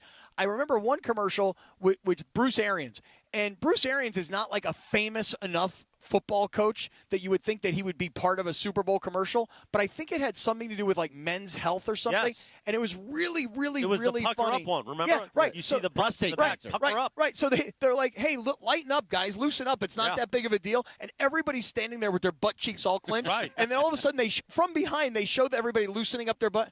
And like everybody's butt just drops. And I was like, that is freaking funny. By the way, I started the show this morning by saying, who has a better skincare routine? Ricky Martin, who we saw as part of the halftime show, amazing Bad Bunny halftime show, Evan Cohen, or our very own George Sedano. Sedano joins us now on his show, the Sedano and Kap Morning Show. Good morning, George. Good morning. It's definitely Ricky Martin. Really? Oh, my God, it's not close. Ricky Martin is not – I mean, he's pretty old, right? Isn't he How like old in do his you think late he is? 50s? You know, he's the same age as the person who did the alternate halftime show, which is funny. Really? Because you would think that there's like 20 years difference. He's 54 years old. 54. 54 for Ricky Martin. 54? Yeah. Damn. I didn't Ricky. know that. He was really good last night during the halftime as well. His voice sounded really powerful, and I don't know, it just sounded deeper than I think of Ricky Martin. I think of him as in Living La Vida Loca. That was 30 years ago. I know, but he got a deep voice. Yeah. He sounded great. Well, and people have different, levels that they can hit depending on the type of song, Cappy, So. Yeah, see, I could be right down here saying, hey. Hey. Or I could be up here. Saying hey. Saying hey. Hey. It's Mason in Ireland. Hey. See what I mean? I do. I do indeed. I do. So, Sedano, you have been road tripping all weekend for the NBA. Where are you now? Are you at home? Yeah, I'm home. I got home last night. I landed at 9 p.m. So sure, I watched the whole game in the air. It was like perfect because we took off about an hour before the game kicked off. So I dozed off immediately and woke up. I told the flight attendant, hey, wake me up when the game starts. Can I get a wake-up call over here, hon? And she did. She was nice enough. She's like, sir, you told me to wake you up when the game starts. It's about to kick off right now. And I said, thank you. I appreciate that's it. great. That's really awesome that you were able to watch this on the flight because I'll tell you, when you're sitting on a plane and you're watching a game, you can like truly, truly zone in on the game. And and we were out here on the pool deck, George, and it was packed out here. And when we all started, which was about 3 p.m., it was hot. I mean, it was really hot. Really warm out here yesterday. Yeah. But the pool was going off. The food was amazing. The drinks. People were sitting in front of this massive monitor and just watching the game. It was great. But in terms of focus and on the game itself, you had the opportunity to actually focus. We were in the middle of a mess, which was also a whole different experience. So Was it better than what we watched since you were able to focus? And we I don't think the game was very competitive. I mean, I feel like the game was never really competitive at any point. And it's kind of the way I felt kind of going into this. I'm like, Seattle's really good. Like, the Rams should feel really good about themselves. And I know that nobody likes the consolation prize, but to me, the Super Bowl was the Rams and the Seahawks. And no doubt. I never felt the AFC was that good this year, especially without a good Chiefs team. And, it kind of showed itself. You look at the schedule that New England played, and we talked about this a little bit, during the week, which was their total opponents was under 500 by a decent margin. I mean, you mentioned it, they play in a bad division, and meanwhile, the Seahawks play in the best division in the sport. Like, imagine you've played against two other teams that won at least 12 games during the regular season. Like, think about that for a second. Like, how hard is that? Right, and that's why we had this conversation earlier. This notion that Matthew Stafford won the MVP by one vote, and I don't care about individual honors, but it should not have been close. When you think about what the Rams had to do to get to where they got, they had to go through the 49ers and the Seahawks, who won the Super Bowl. And when you think about New England and every voter that voted for Drake May, it's a cute story. He's a second-year player. It's a first-year coach. It is a good story. Well, but if you really dig in, the worst schedule, the easiest schedule in the league. Right, and here's the thing. Like, Drake May had all the advanced metrics. And, look, I love that stuff. Like, I love the advanced metrics. I think that stuff tells a really good story. But it doesn't tell the whole story. And I think you also have to factor into your point, quality of competition, right? So he's putting up these incredible numbers against inferior competition. Matthew Stafford's numbers are being put up against way better quality competition. And the knock on Stafford was, and I saw people say this, well, he's got Devontae Adams and Puka Nacua. You know what I'm saying? And it's like, okay, cool, but look at who they have to beat with those guys. You know what I'm saying? And Adams missed a ton of time during the stretch of the season, the final stretch of the season. He missed basically a month at the end of the season. So I just felt like the whole premise of Drake May was flawed because, again, the metrics matter, but they don't tell the whole story. And I think that quality of competition matters more to me in regards to the telling of the story of the numbers of the individual player. I also feel like if Drake May did win, if he got that one extra vote or two extra votes, we would look at it after the Super Bowl. We would have been looking at it like, what is this? You're giving that guy the MVP, right. and not just the Super Bowl, the playoffs in general. No, he was terrible. He was terrible. He was not very good. You're right. The whole time. The only good game statistically that he had was the first round against the Chargers. But after that, there really wasn't that much there to his performance. Well, remember Houston, Sedano, you and I were talking about it. No, that was a C.J. Stroud game. That was the reason. He had short field the whole game. Right. If C.J. Stroud was just a tiny bit better, they would have won that game. And listen, we can all talk about the weather in the AFC Championship game in Denver, but he passed for 83 yards. Yeah. It's still the numbers are still the numbers. It's 83 yards. So, and in an NFL football game, that's remarkable. Right. So that stood out to me immediately. I mean, clearly Seattle's defense we knew was good. And Mike McDonald, I mean, I made this comment after they beat the Rams. He's like the Sean McVay of defense. That's kind of who he is. And I thought, do you know who put the most pressure on on May during that game? You talking about the defensive back, 21, Witherspoon? Witherspoon. Yeah. Yeah. He had more pressures than anybody in the game. He had two huge plays in that game. Yeah, dude, how many times do you see in a game where the corner blitz works? Maybe once, probably once every 2 games that works. This thing worked a bunch of times in that game. They absolutely manhandled the one side of their line of the Patriots line where they had the 2 rookies on the offensive line. Just manhandled them. They couldn't handle the pressure. They never adjusted to that. And honestly, it was an impressive defensive performance. And I thought New England's defense was really good too, to be honest with you. But at the end of the day, Seattle was just the better team. The NFC is the better conference right now. And I'm not saying this is like the 80s when you and I were growing up, Cappy, where the NFC won I don't know, whatever it was, 11 in a row or whatever the hell, or 9 out of 10 or something. But right now, you can't compare the top of the NFC to the top of the AFC. They are not in the same league, in my opinion. Right. Well, literally not in the same league. Right. And the thing about Drake May yesterday was this. Once they started to put hits on him, you hear this all the time. Make a quarterback uncomfortable. Make a move off of his spot. Once they started to sack him, and there was one sack in particular, and I'm trying to remember the name of the defensive lineman, but he was an interior defensive lineman from the Seahawks. Leonard Taylor? Who just bull rushed the offensive lineman, and the offensive lineman was between the rusher and May, but the defensive lineman was able to still bring May down.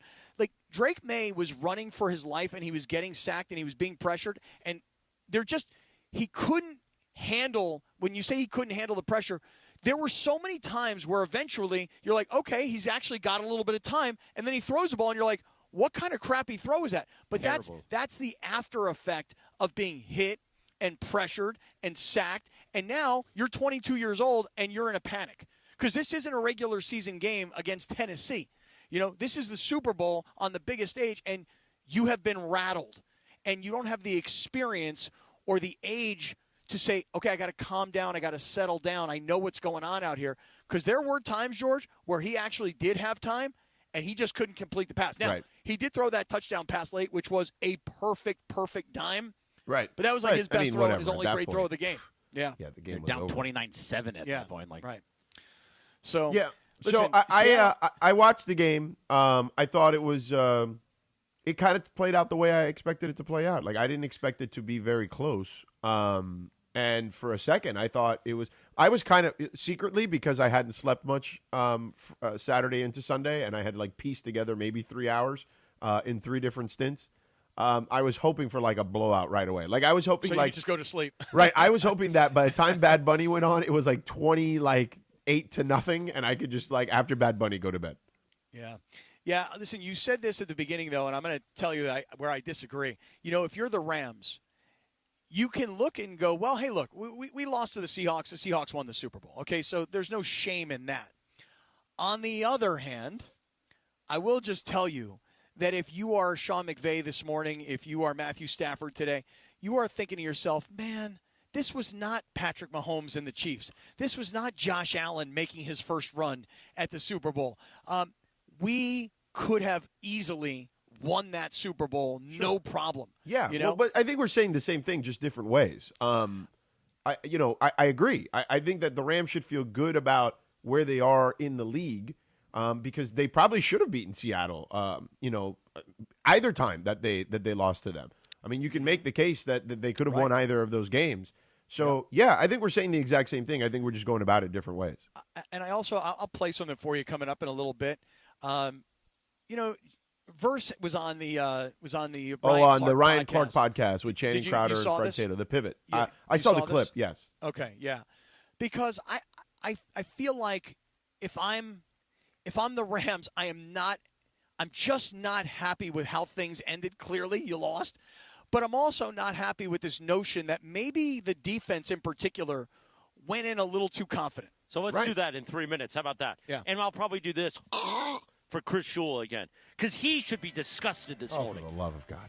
The Sedano and Kap Morning Show. The Monday after, we are live from the pool deck. Big Deck Energy at Yaamava Resort and Casino. Yaamava Resort and Casino. You in, Cappy? I'm in. Oh, we're in. And Chinano's with us. We keep the fun rolling on the Monday after, 3 minutes from right now on ESPN LA. The Sedano and Kap Morning Show. Yaamava Resort and Casino at San Manuel is giving away a Mercedes every Thursday in February. Club Serrano members play all month long to earn entries for your chance to win this powerful and luxurious full-size German SUV. Join for free today and don't miss your opportunity to drive off in a brand new Mercedes. It's all happening at Yaamava Resort and Casino at San Manuel, celebrating its 40th anniversary. You in? Details at Yaamava.com. Must be 21 to enter. Please gamble responsibly. Introducing our new Chili Crisp Dumplings, a spicy twist on a Waba favorite. Bold, crunchy, and tossed and fiery. Chili Crisp. That's our new Chili Crisp Dumplings. Get them today, only at Waba Grill. It's for you. Hey, Laker fans, 2026 is the year of you when you suit up with National University to pursue a career-focused bachelor's or master's degree. Take your best shot with NU's Year of You scholarship and score up to $6,000 annually toward an industry-current bachelor's or master's degree. 4 or 8 week courses, flexible online options, plus free tutoring, career counseling, and more. Apply by March 31st at nu.edu. Terms and conditions apply. Your next Subaru is waiting for you at Subaru of Glendale. Lease a brand new 2026 Subaru Outback Premium CBT for $349 a month plus tax for 36 months. One at this payment. VIN TY 457-11-3. MSRP $37,275. $33.99 due at signing. Call 888-855-6434 or check out SubaruofGlendale.net. 7,500 miles a year. Model code TDD-11. Subaru Motors Finance. Lease rates extended to well-qualified buyers with above average credit. Subject to credit approval. Not all buyers may qualify. On eBay, every find has a story. Like if you're looking for a vintage band tee, not just any tee, the band tee. You wore it everywhere until your best friend stole it. Now you're on eBay, and there it is. Same tee from the same tour. The things you love have a way of finding their way back to you, especially on eBay. Where else can you find that mint trading card you searched everywhere for, or your first car, the one you wish you never sold? It has to be eBay. Shop eBay for millions of finds, each with a story. eBay, things people love. My name is Whitney Allen, and I'm a widow. My husband, Ryan, died. We never thought we'd ever have to use life insurance, but the unexpected happened. With Ethos, signing up was fast and 100% online. You can get a quote in seconds, apply in minutes, and get same-day coverage. No medical exams, and you can get up to $3 million worth of coverage. I'm grateful we were prepared. Get your free quote at ethos.com/game. That's ethos.com/game. Paid spokesperson. Time spent on application may vary. Online health questions required. This is the Monday After. Live from the pool deck at Yaamava Resort and Casino. You in? The Sedano and Kap Morning Show is live from the pool deck at Yaamava Resort and Casino, recapping everything from the big game. The Monday After. On ESPN LA. 8:23 in the morning. The Monday After is on the Sedano and Kap Morning Show. We are live from the big deck, pool deck, the big deck energy, Cappy. Meanwhile, producer Jorge back at HQ. What do we got? Yes, sir. This is Bad Bunny, Nueva York. Basically talking about if you want to have a good time in the summer, you must visit New York. Oh, there you go. I don't know, though. New York in the summer, it's sticky. I've been there a couple times in the summer. New York in the summer is pretty humid. cool. It is sticky, but it doesn't matter. It's sticky everywhere on the East Coast. That is In true. the summertime. Central Park, though, is packed. Was It's it just packed with people just laying out. It was a little getting sticky sun. here in the beginning of the game. Oh, we yesterday? were melting for a Big little time. while. Big time. And as the sun set on the deck, it chilled nicely. And it's a good, beautiful morning today. It happened so fast. It was so By the way, hot. did you guys see the tweet I sent you guys? It was pretty hilarious because when they were setting up the Bad Bunny stage with all the shrubbery and trees and all that, and somebody said Those were people, you know. No, I know, whatever. Right, it was people in in like shrubbery suits. Yes, and it was like, and it's it was funny. It said what did it say? It said, "Oh, this is Kawhi and aspiration." Oh, yeah, I did see that. That was very funny. That was good. That was really good. Meanwhile, we teased it before the timeout. Cappy, go ahead. Well, listen, here's my thought. 2 weeks ago today, we were standing right here on the pool deck at Yaamava, and we were all complaining and whining about how the Rams had lost the game the day before to the Seahawks. And listen, the Rams offensively played well enough for the Rams to win. The Rams defensively played really, really poorly. And now you hear from a guy like Jared Verse, who was the rookie, the defensive player, rookie of the year in his first year, and like instant star with the Rams. And he really, I'll let you guys hear it, and you guys make a decision. You guys tell me what you think. But I know how I felt after I heard what Jared Verse said to Ryan Clark. Go ahead and play it, guys. Sean has talked about this game and Jared and said it hurt him more than any other loss he's had. Now, he's lost a Super Bowl. He knows what that feeling is like. What do you think it's going to take for you guys next year to not have that feeling you had against Philadelphia, to not have that feeling you had a week ago against the Seattle Seahawks, and actually finish the deal? It is just me being completely blatantly honest. I think it was a young mindset. I think it was my fault on the defense. I think it was a couple of our, secondary, a couple of I feel like our linebackers were 100% locked in. But I think it was our fault as a defense because we're a younger defense. We have a lot of young dudes. We felt like we earned everything. We felt like, oh, yeah, we got this, sealed. Like, all right, boom, we beat, the Panthers. Boom, we beat Chicago. We're like, all right, Seattle next. And we all hyped up all week. We like, yeah, we're going to beat them again. We know what we learned from last time. And then when we start having trouble, early on, they throw a big play. Everybody's kind of like in the bed. Everybody's like, oh, what do we do now? Like, this isn't going the way we thought it was going to go. They're not laying down. And when that happened, everybody kind of started freaking out. We were able to kind of ground ourselves again. But because of our young mindset of, oh, yeah, we think we earned it. Like, we think, oh, yeah, it's a cakewalk. Like, this is the league. Like, ain't nobody going to lay down for you. This team could be 0-16 last game of the season. They're not going to lay down for you. They're going to go out there and try to get that one. Yeah. So for us to kind of go up against, even Seattle, like, they're not a sorry team. Like, they're a very good team. Very good team. Like, I'm not saying that. But, like, our mindset was like, oh, we lost them once. We beat them once. This for all the mobiles. And when we started having trouble, we didn't know what to do. Like, some of us on the defense, I'm going to take full blame, too. Like, there was a couple times I'm like, but they running the other way. Like, I don't know what to do. I can't chase. Like, I'm not that fast. I can't chase them on the backside. What do I do? So when we had the troubles, we just kind of, mentally shut down. Hold up. So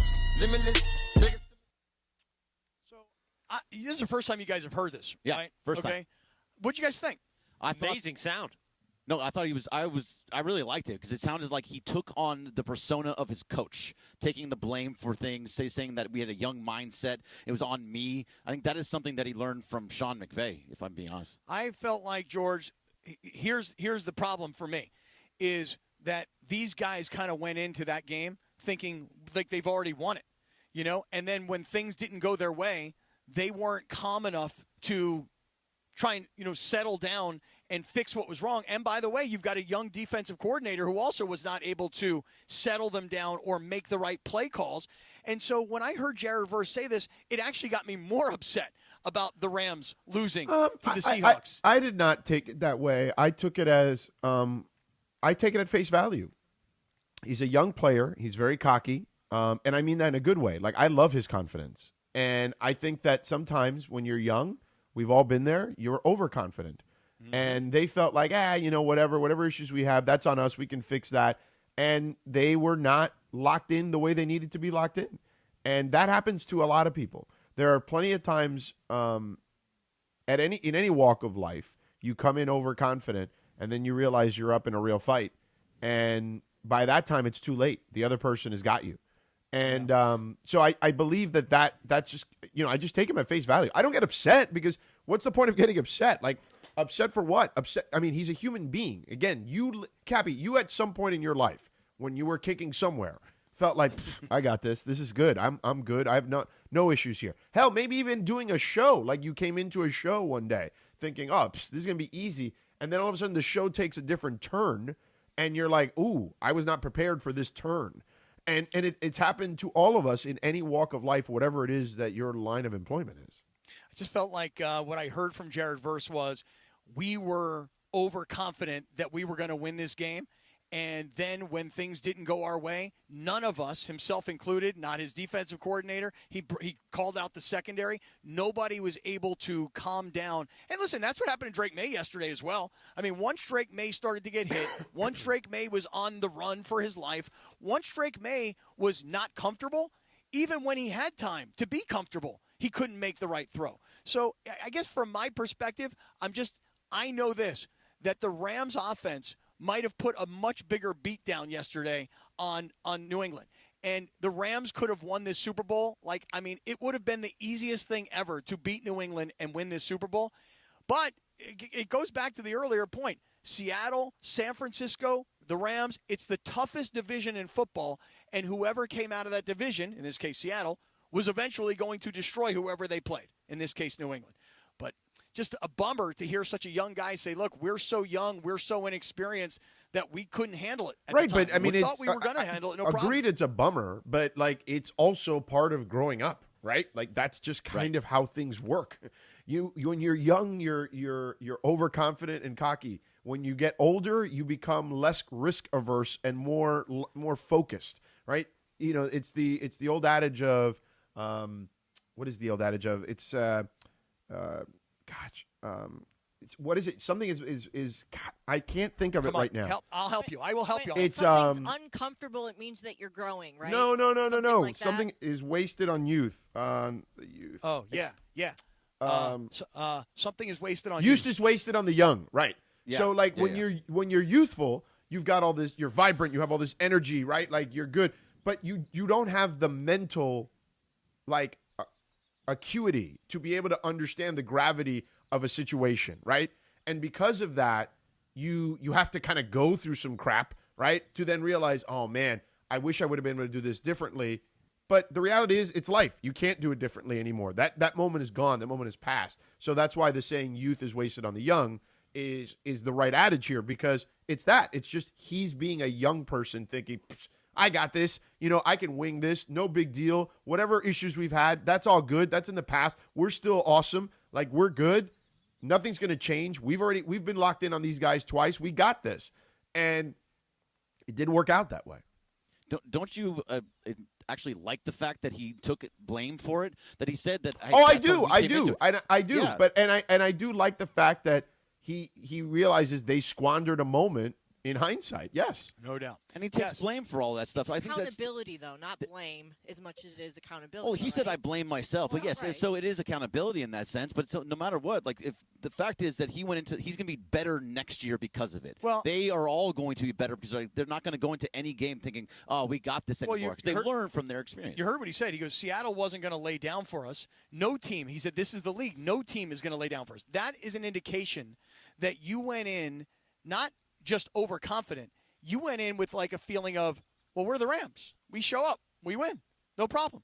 Like, they're supposed to lay down. Don't they know the script? The script is we're supposed to go to the Super Bowl. But their defense was terrible over the last, 6 weeks. That's exactly right, they were. They were horrible. And, listen, Morales here comes on the air 2 weeks ago and says that Sean McVay should hope that Chris Shula gets a head coaching job, which nobody he did not took get. him. And nobody did. And then he said, well, he should fire Chris Shula. And I'm like, well, he's not going to fire him. By the way, his best 15 friend. weeks ago, 13 weeks, everybody was, Chris Shula is going to get a head coaching job. We could have prayed for it, and it didn't happen. Yeah. Now we're stuck with him for another year. Again, I just feel like this blaming of Chris Shula when the player is really telling you, though, he's not the one that executed, and he's the best player on the team. So why does Sean McVay get so much credit for being a genius? Well, Sean McVay also created an offense around this team that literally got them to levels they hadn't reached in over a decade. So in can 2 we decades, find the really. equivalent as a I defensive think, person? What's that? Can we find a DC who's the equivalent of that? I think their DC did a pretty good job last year, and you weren't complaining about it at the end of the year. And I thought he did a pretty good job at the beginning of the season. You weren't complaining about it. You literally just heard from the beginning. Hold on a second. You literally just heard the guy who is the best player on the defense tell you the players let themselves down. No, I was complaining at the beginning of the season, and you No, guys they were all good called at me the an beginning of the idiot that season, Chris so I don't know Shula what was you a were genius. complaining about. I was complaining that the defense doesn't look that great. What? We're just winning because of the offense, and you all told me I was an idiot, and Chris Shula is a genius, and he's going to get a head coaching job. First of all, said, no okay. one said Chris Shula is a genius. Don't be a jerk face, okay? No one actually said those words to you. You guys, again, all defended Chris Shula, talked about how amazing of a DC he was. Chris, let's take a look at these. Let's take a look at the scores at the beginning of the season, okay? 14-9, 33-19, 33-26, 27-20, 26-23 in overtime, 17-3, 35-7, 34-10, 42-26, 21-19, 34-7. It was actually before the 17-3 game, because I remember that specifically, because afterwards you guys were like, oh, see, you were wrong. And I said, yeah, you're right. Yeah, they had a stretch after that only one team scored over 20 points. How was, and it was the last Niners. stretch of the last? How was the stretch of the last 8 games? Okay, it wasn't 8 games, as a matter of fact. Since week 13, it all fell apart. Well, week 14 they won. They only allowed 17 points. But okay. Whatever. Let's just say 1, 2, 3, 4, 5. 4 of the last 6, we'll call it, because the 2 games against the Cardinals they held them to 20 points or less. So, okay, sure, but you keep moving the goalposts because it was the whole half of the season. Now it's the last 8 games. No, now we realize it's 4 of the last 6. Dude, he just told you, man, that it's them. That a coach can only do so much. By the way, it's not like we weren't talking last year. Were we talking about Sean McVay last year when the offense was letting them down and the defense was carrying them at the end of the season? Well, no. McVay continues to turn out OCs to become head coaches and are successful. No. Answer my question. Wasn't the defense carrying them at the end of last year, though? Yes. Okay. Then yes. That's okay, what you but call. They didn't win the see, Super this Bowl is what last you don't year either. understand. That's what you call complementary football. Okay. Oh. Okay. Sometimes you have to have one side pick you up. Yesterday's a perfect example. Did Sam Darnold have a great game yesterday? No, but their defense is amazing. Right, and the defense we saw that against the carried Rams. them. The defense carried them. But by the way, against the Rams, and even prior to that, Sam Darnold looked pretty damn good during the playoffs, didn't he? Yeah. He won the Super Bowl. So that's Nobody's complementary football. football. The Rams should have won that Super Bowl yesterday. That. You're trying they to build didn't. You know why? Because they choked. Oh, God, such a lazy take. You are lazy. You're a lazy jerk face. I'm a lazy jerk face, yes. Dude, all I'm telling you is this. Like, you need to understand this. You're trying to build a team here, okay? Some days you don't got it. And that means Cappy has to pick you up, or Bergman has to pick you up, or Lindsey has to pick you up. Yeah, but I'm not able to eliminate people. If I was, we would be a much different team. Sean McVay has the power to fire his DC if he wants. His DC is not the problem, Chris. The players there just told you they were the problem. So isn't that the head coach's job or the DC's job at halftime to say, you know what, guys? We're getting burnt out here. We're going to lose this game if you don't get it together. Okay, is but that you not can't, the coordinator's you can't job? swap out your entire secondary in the middle of the season, or particularly the last 6 games of the season, Chris. That's not feasible. So Sean McVay's a genius. He's built an offensive system. All I'm saying is, can we find a But DC why do we have that's to the talk same? in all these ridiculous platitudes and have to be Because it's sports radio. where everything is an extreme? Somebody's a genius. Somebody's terrible. Why can't we just talk in a nuanced way? Here's the nuance. Chris Shula sucks as a DC. God, you're a moron. Okay. God, and you're a moron. jerk face. Okay. And lazy. It's just so stupid. You're and boiling stupid. it down to the most Get him, George. to the most simplistic thing, man. It's You're not right. just one person's fault. Because as a Rams fan, you. guess what? I would have liked to win the Super Bowl yesterday, and that looked apparently easy by the Patriots' performance. Correct or not correct? If the Chris. Rams were in the Super Bowl yesterday, would they have won? Sure, because the AFC. Why were they as not good in as the NFC. Super Bowl? Why were they not in the Super Bowl? Because they lost to the better team. Why did they lose? Because of the offense or because of the defense? Well, I don't know. The offense had mistakes too, didn't they? Are we really going to say it was the offense that led them losing that game I'm just saying against the Seattle? offense didn't have mistakes in that game. Sure, but I think the defense had more Okay, mistakes. then that's it. That's the end of the story, Chris. Again, What? No, Stafford. I was looking. Stafford was 375 for 3 touchdowns and no interceptions in that game against Seattle. He was great. You're a jerk face, Greg. And lazy. That's a nuance. But the offense didn't make mistakes like Sean McVay. We were talking about his play calling down the stretch. That's not a mistake. No, that is a mistake. You're exactly right. There was no doubt that we all complained this isn't about Stafford, throwing Greg, versus or Chris. running. This is about the head coach, who we just I talked didn't about, make it about making Stafford. a mistake I made it about down the the defense. stretch. I made it about the defense. Right, but you're the ones. You're both saying the offense is infallible. They're not. They made a mistake down the stretch too. Actually, I didn't say that. I've been complaining about Chris Shula the whole time. You said the offense carried them, Chris. The offense, they made a mistake down the stretch. No, what I said was, is it the offense's fault or the defense's fault why they weren't in the Super Bowl yesterday? Okay. Cool. You're right. That's all Chris I Shula said. sucks. That's it. Yeah, he does.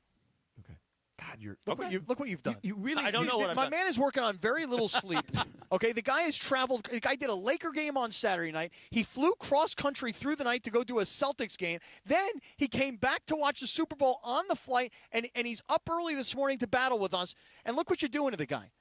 You're a doing engaging lazy, sports radio. stupid jerk face. Is what you have been declared this morning. Well, no, it's so stupid. It's so dumb to just blame one person when there's 22 guys on the field.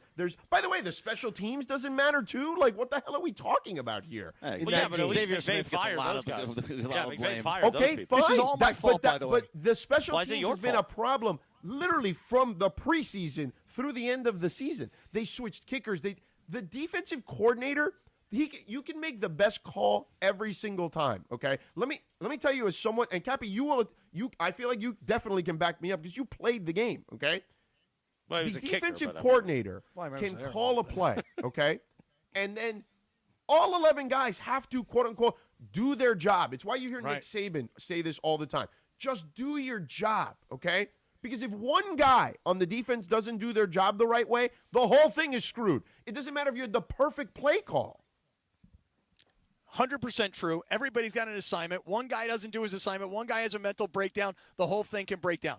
The problem for me was this. When it came to Jared Verse, I just was upset to hear him say things like, we expected them to just not be their best because they were playing against us. And you're so right that it's a young person's mentality. He even admits that it's a young person's mentality. We showed up thinking we're the big bad Rams. We're the team that qualified first. We're the team that beat you guys when Sam Darnold threw 4 interceptions. We're the team that should have beat you when we had a big lead, and then you guys scored a punt return and had all these crazy 2-point conversions.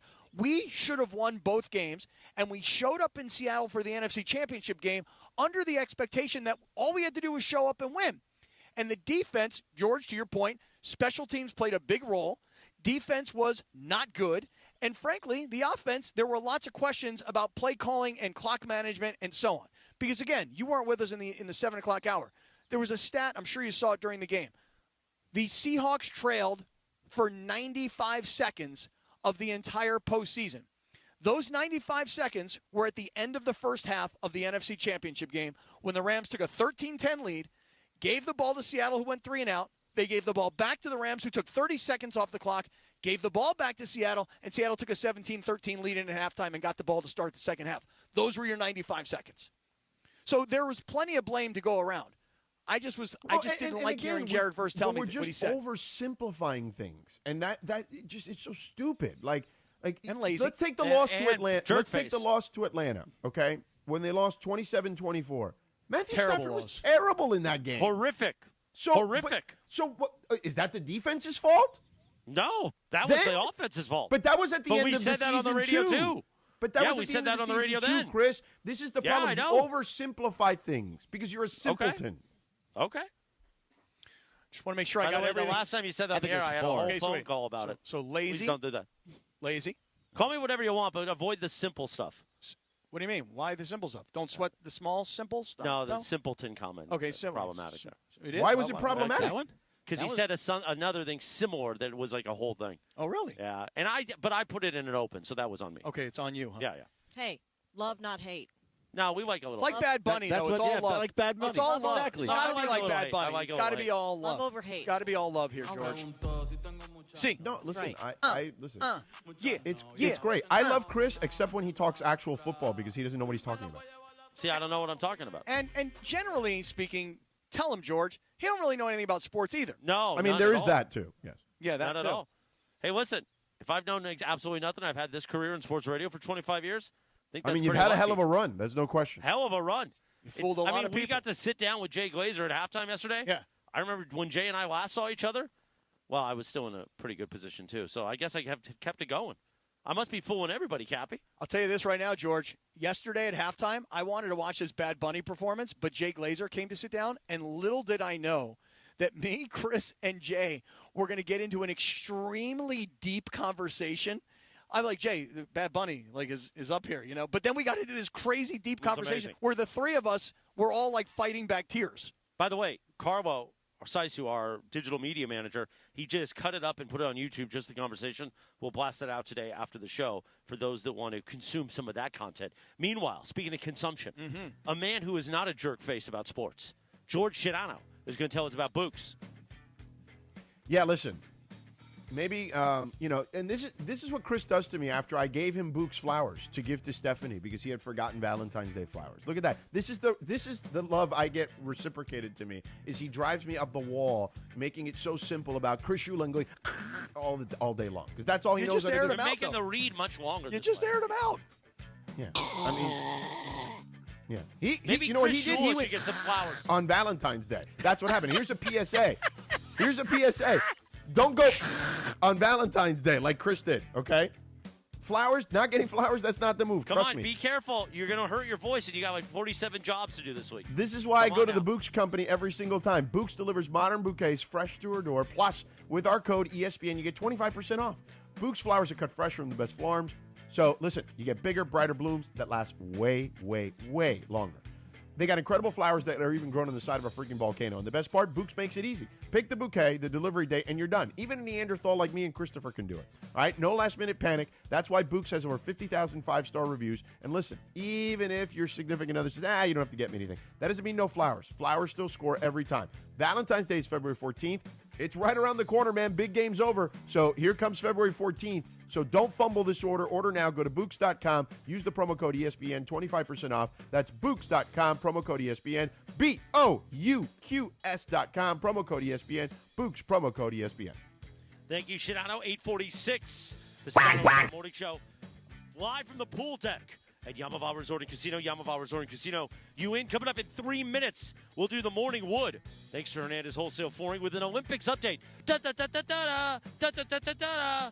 That's next on the Sedano and Kap Morning Show on a Monday. Jerk face.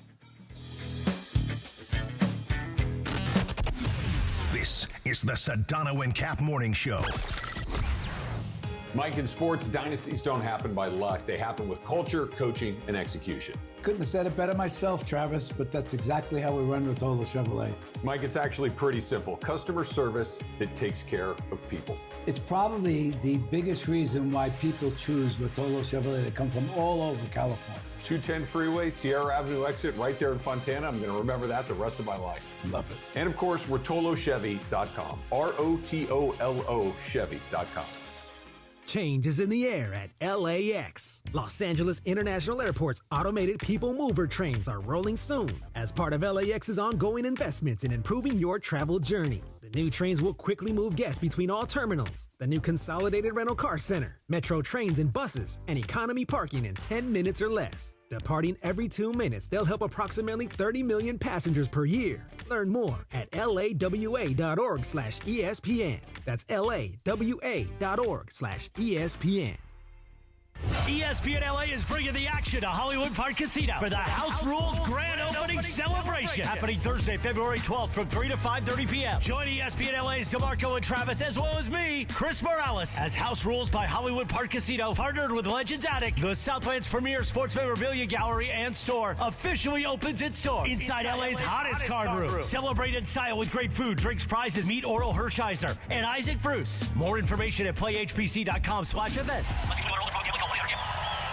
Do you owe $10,000 or more in credit card debt or personal loans? With credit card debt at all-time highs, Debt Relief Advocates is urgently notifying consumers of debt relief now being made available, designed to aid consumers with out-of-control credit card debt. Those who qualify and enroll for this relief program will only have to pay back a fraction of what they owe. This is not bankruptcy or a debt consolidation loan. This is a relief program that credit card companies would rather you not know about, as it ends your debt nightmare and saves you lots of money. Consumers owing at least $10,000 in credit card debt or personal loans can now take advantage of this debt relief as the cost of living skyrockets. Debt Relief Advocates has established a relief hotline for you to call to learn what debt reduction you may qualify for, so don't wait. For this free information, call the Relief Hotline at 800-606-8737. 800-606-8737. 800-606-8737.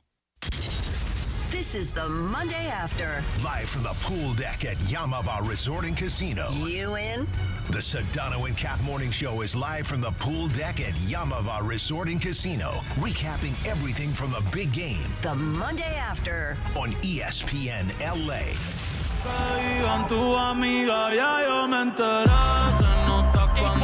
Good morning, the Sedano and Kap Morning Show. The Monday After, live from the pool deck at Yaamava Resort and Casino. Station owner Sam Pines just texted and said, fun segment. See, he likes it when Sedano and I go at each other. Me too. He knows that increases engagement. Oh, I like it when he calls you a jerk face. It's one of my favorites. Simpleton? I think idiot was in there. He didn't call me scumbag. No, stupid, though. I think. No, but Yeah. scumbag Yeah. is excessive. Yeah. Oh, that's excessive. That's excessive. That's too much. Lazy. Of all the other ones. Lazy's Scumbags. good. Right. Too much. That's the Right. line. Too much. Yeah. Scumbags the line. Meanwhile, producer Jorge back at HQ. We are celebrating Bad Bunny's amazing halftime show. What do we got here? This was called Taquiti. I like this one. This was a banger. I like this one. It is a banger. This one blew out my JBL speakers from 98 Civic, man.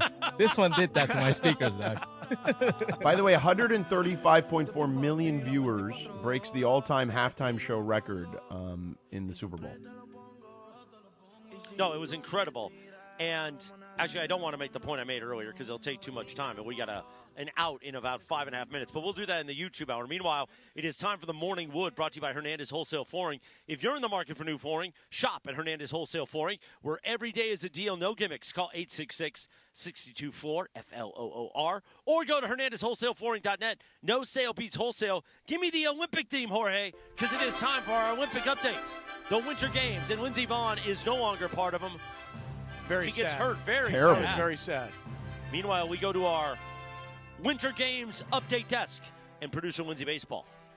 Well, right now, Norway is leading the pack with the most medals. They've got a total of 6. They have 3 golds, 1 silver, 2 bronze, and those are in cross-country skiing, ski jumping, speed skating. The USA, we've got a total of 2 medals, but they're both golds. Ah, nice. And one is in alpine skiing, and one is in the figure skating, the team event. Right. And I know Cappy was saying that he enjoyed the figure skating. George, have you been down with the Quad God yet? Have you seen the Quad God? I have not watched the Quad God live. I've only seen clips. Oh my God, he was incredible last night. I don't think it was live, but he was so Well, incredible. it's all delayed, but I didn't watch it while it was on the broadcast. He was so good. The Quad God, I watched him last night. He was so good that he didn't fall like on his tuchus. during but he had like a thing where he slipped and he put his hands down on the ice so that he didn't fall. But he was so good and so overwhelming. He does this like 4.5 thing twist that he does, and then he follows it up with like 3. And even if you're not Axel. Yeah, and even if you're not a figure skating fan, like we never watch figure skating until it's the Olympics. Oh yeah. You can't help but go, wow, these guys are amazing. Now, somebody would have to tell me this. There's a couple, an American couple, and I think they're married now. He's a tall guy, she's a short girl, and the moms are like BFFs. And the girl, the skater, she is from Redondo Beach, but I can't come up with her name. Chuck. Yes, she's from Redondo Beach. Yep, she is. And so George, listen, I know this is going to sound crazy. I've gotten super into the figure skating. I was into the Lindsey Vonn story because I felt so bad for her. And what I really feel bad about is Lindsey Vonn had this terrible crash. We were all rooting for her. She's an inspirational story. But the girl who won gold in the same competition is a girl named Breezy Johnson. And I feel like she's not getting enough shine because everybody's talking more about Lindsey Vonn. And I will tell you this. The way they shoot this stuff is amazing. They've got these drone shots over the downhill skiers where if you really want to get a sense of how fast and how dangerous and how icy the conditions are, the drone shots are incredible. And then you got these snowboard guys, dude. They're standing up at the top of this thing. They drop down. They go flying up in the air. They're doing 5-6 turns in the air trying to land these things. It was amazing. I love the Winter Olympics. And this past weekend, the first weekend, I thought it was great. Also, make sure that you guys download the, and this is not a paid advertisement, just on my experience, if you're watching the Olympics, get the Olympics app because you can look at the schedule on there. You can look at, like, you can choose your favorites. You can pick, Team USA, any other teams that you want to watch. Also, when you click on the different athletes, you can also learn the pronunciations of their names, which beautiful. is fantastic. By the way, somebody coming into the store for the first time this morning is going, why aren't these guys talking about the Super Bowl? Seahawks beat the Patriots 29-13. It was a horrible game. Bad Bunny was great at halftime. Meanwhile, let's talk about our friends at VisionWorks, Cappy. You know you're getting that tax refund this year, and you don't want to waste your tax refund on pork rinds and soda pop. No. Spend it on your eyes, sucker. Damn right. Now, listen, tomorrow, Lindsay and I are going together to the VisionWorks in Santa Ana. And if you're like me and you don't want to use readers because you're like, oh, no, once I start using readers, I'm going to weaken my eyes. Let me tell you something right now. I'm going tomorrow to the VisionWorks in Santa Ana. I'm having the eye doctors there do a full check of my eyes, not just for my sight, but the health of my eyes, because sometimes they can pick up early signs of glaucoma, diabetes, hypertension. I got to get my eyes checked. Things are blurry. I can't see the score on the TV. Linz, and then I'm going to ask for your help picking out a couple of pairs of goggles. All right, I'll help you pick out your frames. And, if you want to pick out frames, you could do so online at visionworks.com. You can also make an appointment online. You can check your insurance and see what they accept. And like I said, you can shop for all the beautiful different frames that they have on their website. New year, new benefits. You got those new benefits.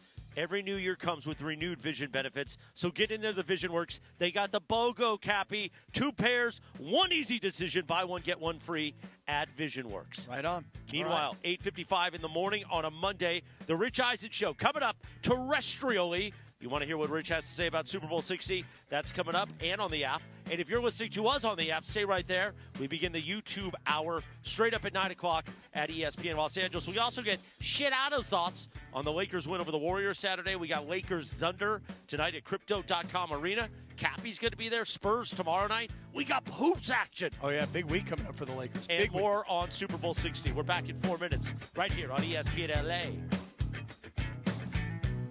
The Sedano Kap Morning Show. For a century, the Genesis Invitational has stood as one of golf's greatest stages, where legends rise and history is made. February 19th through 22nd, celebrate 100 years of championship golf. Experience the drama, the tradition, and the moments that define the Genesis Invitational. Tickets at genesisinvitational.com. Yaamava Resort and Casino at San Manuel is giving away a Mercedes every Thursday in February. Club Serrano members play all month long to earn entries for your chance to win this powerful and luxurious full-size German SUV. Join for free today and don't miss your opportunity to drive off in a brand new Mercedes. It's all happening at Yaamava Resort and Casino at San Manuel, celebrating its 40th anniversary. You in? Details at Yaamava.com. Must be 21 to enter. Please gamble responsibly.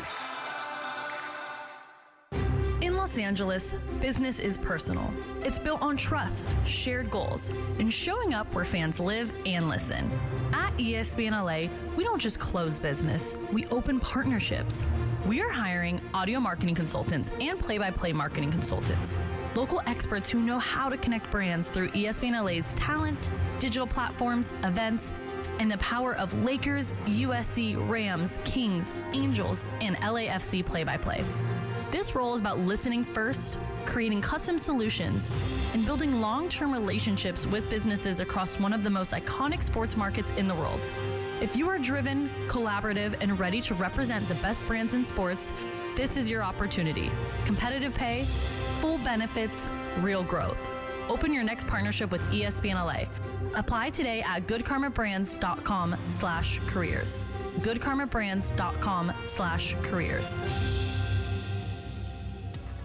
Located in the heart of downtown Los Angeles, Crypto.com Arena is pulling back the curtain and unveiling new behind-the-scenes VIP tours presented by Delta Airlines, which offers an exclusive look inside one of the world's most iconic sports and entertainment venues. Expert guides will lead small groups through spaces that have hosted legendary sports championships, world-renowned concerts, and epic awards. Guests will also explore the VIP areas and experience the arena's latest renovations. Visit CryptoArena.com/tours for more info. Your next Subaru is waiting for you at Subaru of Glendale.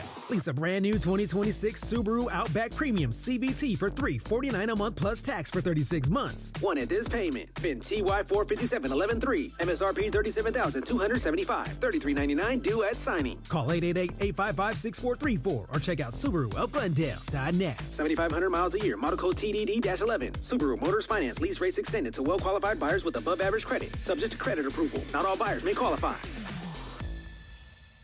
Can I take your coat? Oh, you noticed. Yeah, I found it on eBay from a seller in Vegas. Pre-loved and perfect. She listed it and jackpot. Italian leather, classic trench silhouette. And did you see the braided buckle? Hang on to your claim ticket. Oh, I'll hang on to this forever. Have you been on eBay? There's so many finds. And I bet that diving watch would sell fast. Just saying. Find what you love, sell what you don't. eBay. Things people love. I'm Boomer Esiason. My mom died from cancer. She was only 37 years old. She didn't have life insurance, and that was devastating for my family. That's why having life insurance is so important to me. Ethos makes it fast and easy. Get a quote in seconds, apply in minutes, and get same-day coverage. You can get up to $3 million in coverage with no medical exam. Get your free quote at ethos.com/play. That's ethos.com/play. Paid spokesperson. Time spent on application may vary. Online health questions required. Hi, this is Sean McVay of your LA Rams. The Rams play here. KSPN, Los Angeles. 710 ESPN. A Good Karma Brands radio station. The Sedano and Kap Morning Show is on the air. The Patriots will be kicking off. They are in all white. The kickoff will be with the wind, which is blowing from our right to our left. The kickoff coming from our right to our left. This is the Monday After. 3rd down and 5. Stevenson in the backfield now with a wide slot to the left side. May steps up in the pocket. He gets hit. Ball is on the ground. Seahawks fall on it. Murphy. Seahawks have it. The biggest show in ESPN LA history. 26-yard field goal try here by Seattle. The snap is good. The kick is away and good by Jason Myers. His 5th tonight, a 26-yarder splitting the uprights. Now he has the Super Bowl record with his 5th field goal tonight, and they cash in with the interception thrown by Drake May. Patriots back at work, 2-0 huddle. 2 minutes. 2-by-2 set. May drop back. The blitz coming. He's drawn. And the ball's not loose. Picked up by Eamon Ward. Runs it right to the 20. 15 down. He's chased by Morgan Moses, who won't catch it. It's a scoop and score. Touchdown Seattle. The 12, they are standing. The Seahawks defenders are asking for even more noise, and they're getting it. 3, 2, 1. The Seahawks, they're bringing it home again for the second time in less than 12 years. The Seahawks win Super Bowl 60. Do you You have me on your show to berate me? Is that what you're doing now? Scott Kaplan, eat a fat one, bro. Thank you for letting me share in your aura. How do you say his name? Asminger? Asminger. On 710 ESPN. The all-new ESPN LA app. And on YouTube at ESPN Los Angeles. Give me a freaking break. We're bigger than U.S. Steel. What a catch by the tight end. Dungus. Right now. Wow, that's crazy. Well, you want to woo-woo? I've danced with the devil. It is smooth, baby. Yeah. Live from the pool deck at Yaamava Resort and Casino. You win. And the Seattle Seahawks have won Super Bowl 60 in pretty dominating fashion. The Monday after on ESPN LA.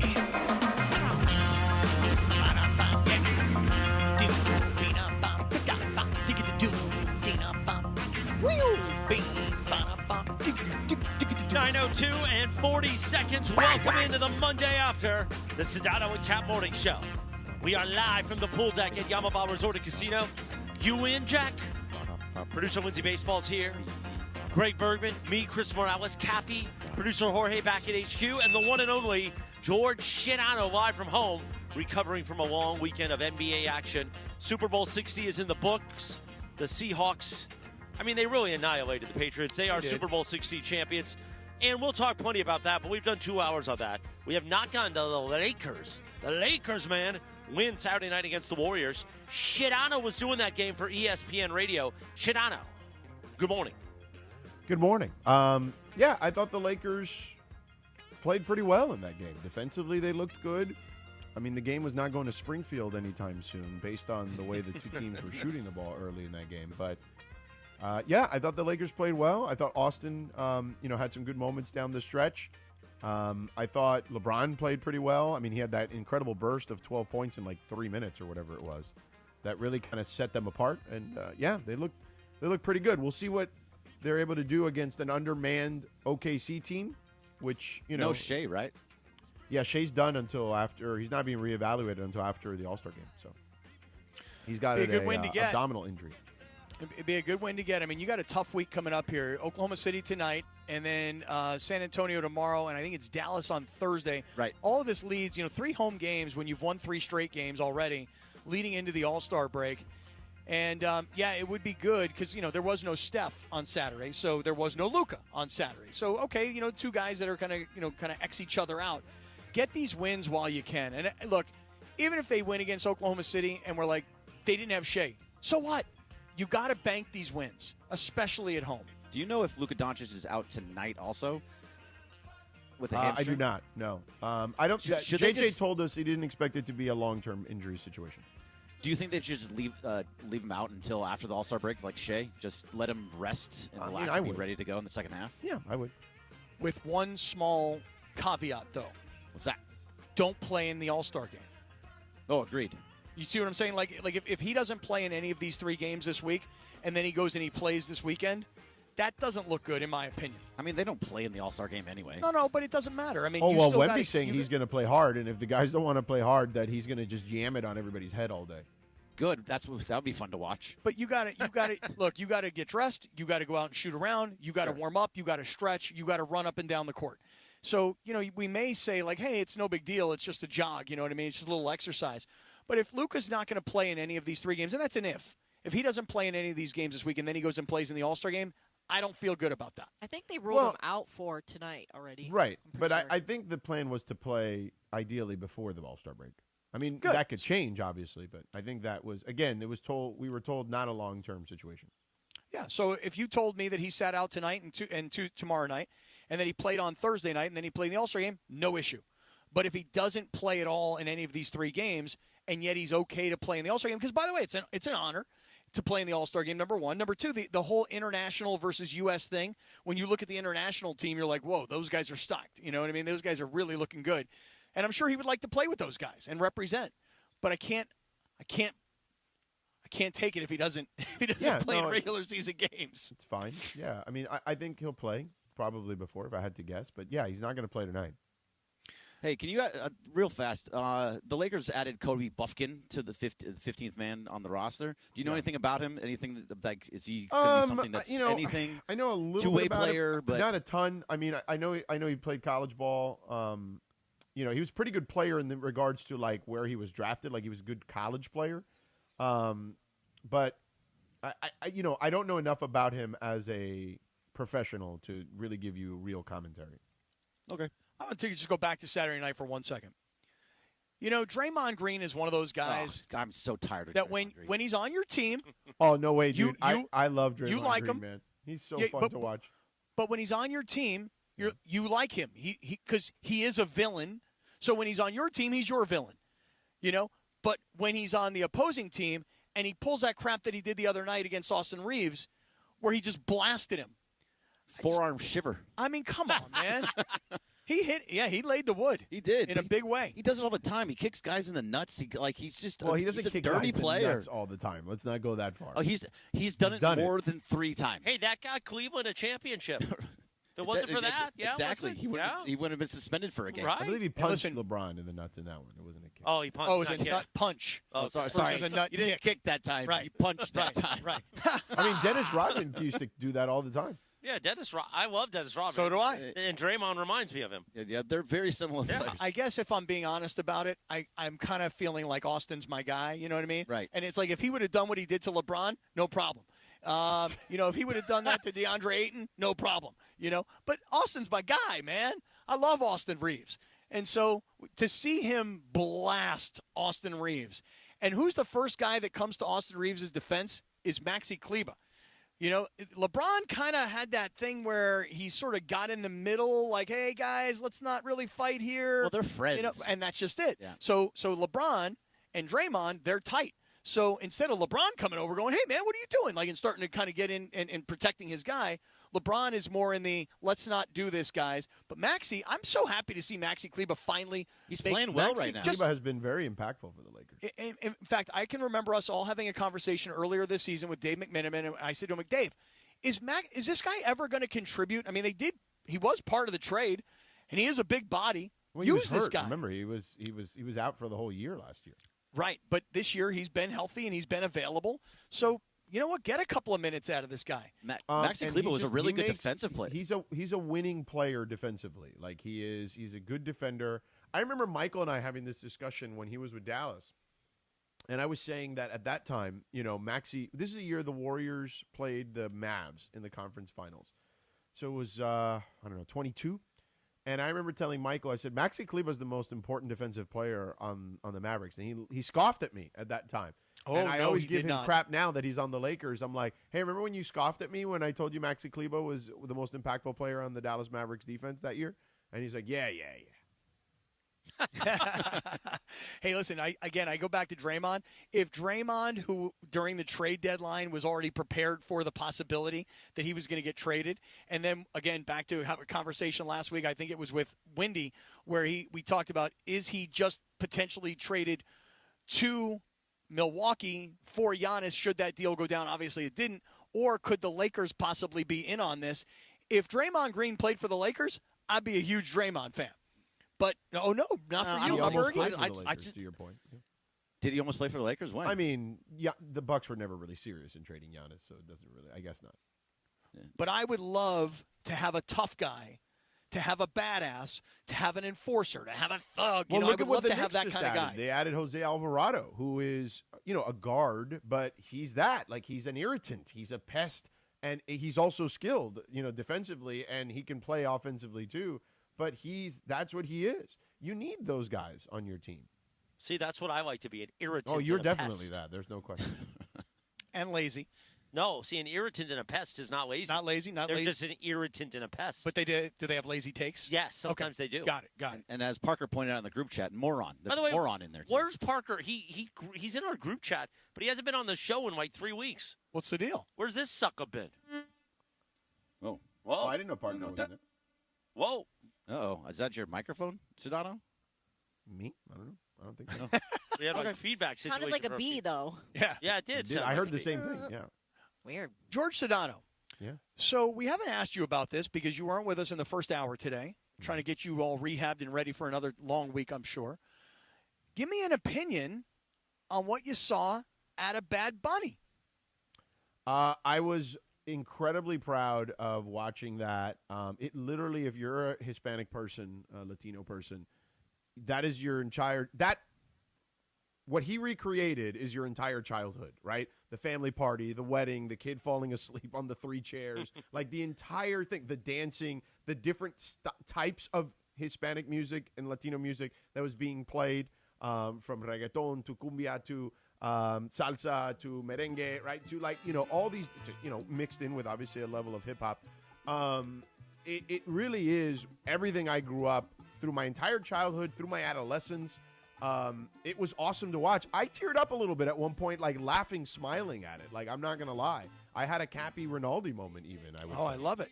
NGL, not going to lie. I loved it. I thought it's funny, too, because a couple of years ago when The Weeknd did the halftime, people kind of criticized it. They didn't like it. Not like it at all. But it was... It wasn't a great show. No, but it was the mirrors and looking around everywhere. But it seemed like it was shot similarly. In other words, it was very much first person, where The Weeknd was right there with the camera guy. And I thought that with Bad Bunny, you felt very intimate, like it was him talking directly or singing directly to you. Correct. To defend The Weeknd a little bit, we were going through COVID, I believe, still, and they didn't want as many people around. I believe that was part of the issue of why that show was so simple and stripped down compared to what Bad Bunny did last time. I thought Bad Bunny, the way it was presented on television was incredible. And I know the way it goes when you're in the stadium. It's not, listen, Levi Stadium's a nice stadium to see a football game. But it's not like SoFi, where they've got these massive monitors all over the place, and you can literally see it all as if it were a TV presentation. The one-on-one feel that you had with Bad Bunny, for me, was really awesome. The way he, George, to your point, he was kind of cruising through the neighborhood. There's guys sitting there playing cards or dominoes. There's a couple of boxers. Like, everything he did was, hey, this is Puerto Rican culture, and I'm bringing it to America on the biggest stage. And this is why, again, I'm a 55-year-old white guy, okay? I'm not the target demographic. I get it. But anybody who was offended that he was singing in Spanish rather than English, he really stuck it to you once Lady Gaga showed up. Because you couldn't find a whiter, more all-American, more English-speaking type person and famous than Lady Gaga. So for everybody that was going to whine and bitch and complain, oh, Bad Bunny, he's only speaking in Spanish. Oh, Puerto Rico, that's not really America. Puerto Ricans don't vote. I'm like, are you people out of your mind? Like, this is what you're really complaining about? This guy's the biggest star in music. And if you don't know his music, like I don't really know his music, that's not, who cares? It's the biggest stage with the biggest star. Well, did the language really matter? Here's what I would say about the language.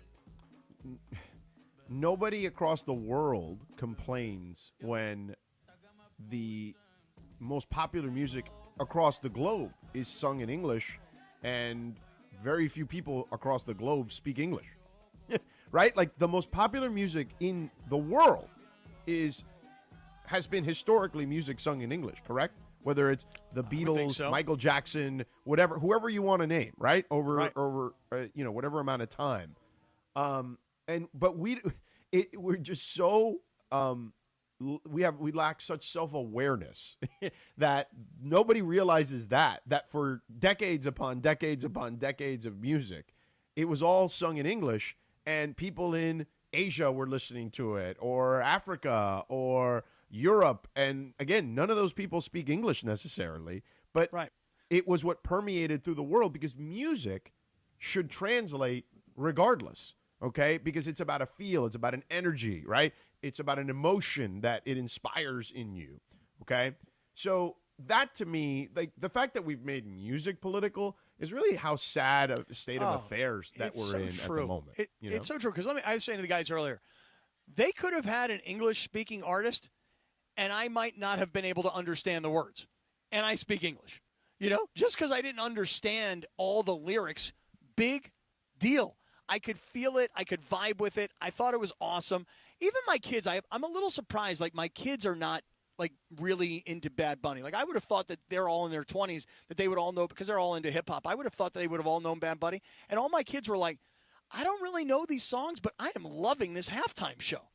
So, again, I'm kind of with you. The people who politicize the language and Puerto Rico, and this is America, damn it. This is America. It's a Super Bowl. How could we not have an English speaker? Here's what I would also say about the Puerto Rico can't vote crowd is, but they are allowed to fight in our wars. Oh, they can be drafted for sure. And by the way, if you're Puerto Rican and you move to the continental United States or Hawaii or Alaska, you can vote. It's just if you live on the island of Puerto Rico, you can't vote. By the way, don't they have a vote in the Electoral College? Don't they have representation now? I don't know. You'd have to. I think they do now, actually. You'd be telling me something I don't know. Listen, I was telling the guys, I watched this CNN documentary about Bad Bunny on Saturday night. By the way, before. Sedano Kap consumes a lot of CNN. So last night, the three of us were on the CNN treadmill. documentaries are very good, though. They're very good. The Tom Hanks ones, especially the Decade ones, are incredible. Yeah. I still watch them all the time. But, so Bergie and I on our treadmill, we have ESPN on watching the postgame. Cappy in the middle has ESPN on his phone and CNN at the same time on the treadmill. Right. It's amazing how much CNN this guy consumes. Well, you know what the problem is I always used CNN as my default as a place to go to get news. But unfortunately now you don't really get news on CNN and you don't get news on Fox News and I don't even know where else to turn. MSNBC. Again, all of them are so politicized. So I don't really have a place to just get pure news. But I've been a lot of CNN lately because I've been into this Savannah Guthrie story, so I'm like addicted to the story, so I can't not stop watching. Terrible story, by the way. Oh, horrible story. By the way, I know I mentioned in hour one of the show, but shout out to Bad Bunny for giving a little LA love. And Via's Tacos, which was used in the halftime show, is a real place here in Highland Park, Southern California, legendary taco shop. So good old HP. Good pickup by you. Show. I didn't notice. Yeah. And even if I did, I wouldn't have known. Yeah, you wouldn't have known Via's Tacos. But that's really Although cool. we should go sometime. Should we go today? Not today. Why not? Because I'm not going back to downtown. Well, I am. You know where Highland Park is? It's basically 10 minutes from downtown LA without traffic. Okay, so let's go there. No, I'm not going there today. How about tomorrow? Tomorrow, maybe. No, I'm not going to be there. I'm going to VisionWorks tomorrow. Oh, I'm going to VisionWorks Wednesday. Okay. Meanwhile. Maybe next week, then. How about next week? Although next week you've got like this whole schedule thing next week, right? What do I have? I thought you're not coming to downtown LA or something. No, I'm coming. Are you taking a bunch of days off coming I don't know about a bunch of days off. I just have a real problem with people who take their birthday off. And it just so happens that my birthday falls on a holiday weekend, so it's not technically really taking my birthday off. Your birthday off every year that we've done the show together. Well, I can't help the fact that I celebrate President's Day. It's a big day. Let's bring this up with George because he was not in on this part of the convo yesterday. So, George, Cappy is taking off Friday the 13th. This coming Friday. One day before Valentine's Day. Friday the 13th? Are you superstitious now, too? Yeah, that's also another holiday. I don't like to take it off, but people make me take it off. And then Monday for President's Day. And then he was speculating yesterday or debating, I guess, with himself whether or not he should take that Tuesday off now also because it's his birthday. Oh. Well, okay, George. WWJD. You ready? All right, here we go. You better tell us soon, Cappy. WWJD for George Sedano. George, here goes. Yeah, because getting fill-ins for this show is not that as easy as you would think. And plus, Trudell is on the All-Star break. Well, here's really the question. You ready, Friday, George? we got Sedano and Momo. Okay, so Friday we're covered. Monday, what do you got planned? Beto. Okay, oh, great. Now, George, Tuesday, you tell me what you would do. Do I come in, do the show in L.A. on my actual birthday? Yeah, so we could celebrate you. Okay, so then here's the thing. I'm also going to have to deal with. I actually think coming in on your birthday would be fun. I agree. Okay, so Tuesday, you guys want to do a birthday? And Sedano, I believe, is coming in studio next week on Tuesday. Okay, I think. Whatever schedule I sent out is the schedule. Yeah, I think it said Monday, Don't Tuesday. you know what happens on your birthday on our show? Tell me. You get Susie cakes. Yeah. Oh. Damn. And then I'll take you for lunch after you get done with the Cappy Cast. Highland Park tacos. If you want to. Yes, I want it. I want the good tacos. Whatever you want, I'll take you. No, hold on, George. I need something from you. You ready? This is a negotiation. On my birthday, I want you, me, and Beto to go get me one of those haircuts down in Paramount. You're going to do all this that day? Yeah, we're going to go for lunch. That's a busy day. It's a nice day. It's a lot of What day is traveling. this again? Tuesday. Tuesday, the 17th. Are you doing TV that day, George? I am, but I'm done at 1. So after we get done at Via's Tacos, right, we can actually all go to Paramount because then that's quicker for you to take me back to Orange County. Okay, that's a deal. So yeah, that's an easy. That's an easy wait a minute, I got round live trip imaging for Chris. Tuesday. Yeah. So come on with live imaging. Do live Tuesday. imaging Wednesday Yeah, instead. do Swap Lou it out. rather than yeah, Lit. swap it out. We'll figure it out. Oh, we got 3 days of Sedano in studio next week. That's a bit. Well, now that, What are the days? Monday, Tuesday, Wednesday. Okay. All right. Maybe I will give up my birthday. I worry that Rachel. How's that going to go over? I know. Well, you know what? We are doing like a birthday you're gonna be weekend. off the whole weekend. Yeah. We're doing a birthday weekend. Plus, you're going to do those things you told me about for Valentine's Day. Oh, I'm definitely doing those things. Yeah, so you're good. Yeah. What are those things? You know, the thing with the thing. Oh, those things. And the hoof. With those. Okay. Yeah. With those things. Got it. All right. So George, make a plan on Tuesday. Put it in your calendar right now, tough guy. You ready? You and me, Paramount birthday haircuts on Tuesday the 17th. I'll just text Beto. I mean, Beto was texting me a second ago, so he's probably listening. So yeah, Beto, Of course let's set it up. Everybody's listening. But is there a Lakers game that day? No, the Lakers are off on the 20th. That's right. Oh no, wait, the 17th. No, it's the All-Star break. Yeah, they're off. Oh yeah, that's right. Yeah. George, by the way, I saw you're doing you're on the radio for all of the All-Star festivities for ESPN Radio, correct? I am, yes. Which Saturday means and you'll be Sunday. heard here Saturday on and ESPN LA. Oh, you know what's on the 17th, though? Tell me. The CONCACAF. The CONCACAF. Oh. Hey, it's the CONCACAF. Hey, you can't go get a haircut. You got to watch the CONCACAF. Did you hear Mario's promo about the game tonight with OKC? He's like, speed, youth, and power. OKC versus the Lakers. All Something right. like that. It So, was good. Cappy, why are you going to the game tonight? Because when I was making all my plans, The Thunder. I thought to I myself, understand. it's Oklahoma City. I mean, this is like a really big game. But You you're know? already kind of it's a straight shot down to San Diego. Now you're going to go west, downtown LA. Right. Spend the night. Yep. You're going to be alone tonight. Yeah, I am. And then you're going to do the show from the studio tomorrow. Correct. And George, you're in studio tomorrow, right? He is? I am, yes. So I mean, George needs a hug. You know, and I'm the guy to What give do I it need to a him. hug for?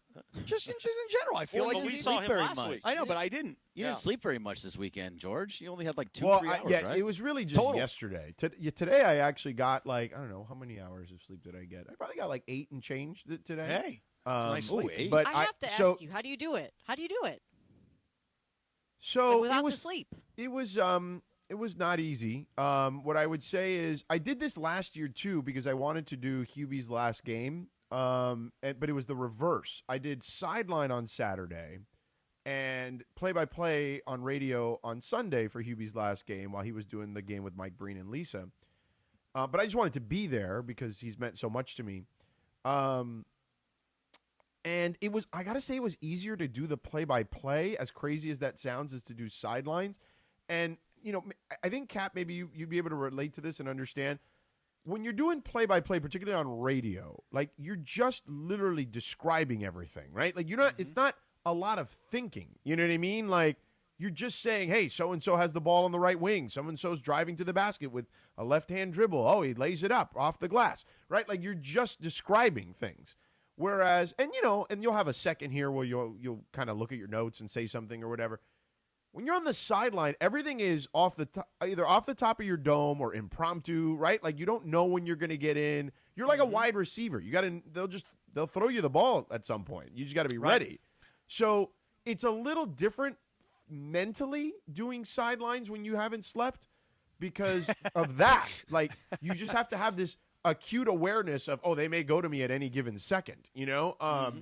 So it was a little more challenging this time around. I also got different sleep, I would say. So here was my problem. When I got on the red eye at 10 o'clock from L.A. to Boston, I had booked a full laydown. Like, I'm like, oh, that's the only way to do it, right, to try to sleep. So the pilot says to us, hey, so we're going to have a few bumps on the way out of L.A., but no big deal. And I'm like, okay, cool. Like, so I figured, all right, 40 minutes, an hour, maybe. Dude, we're 2.5 hours into this, and it is like hardcore turbulence still.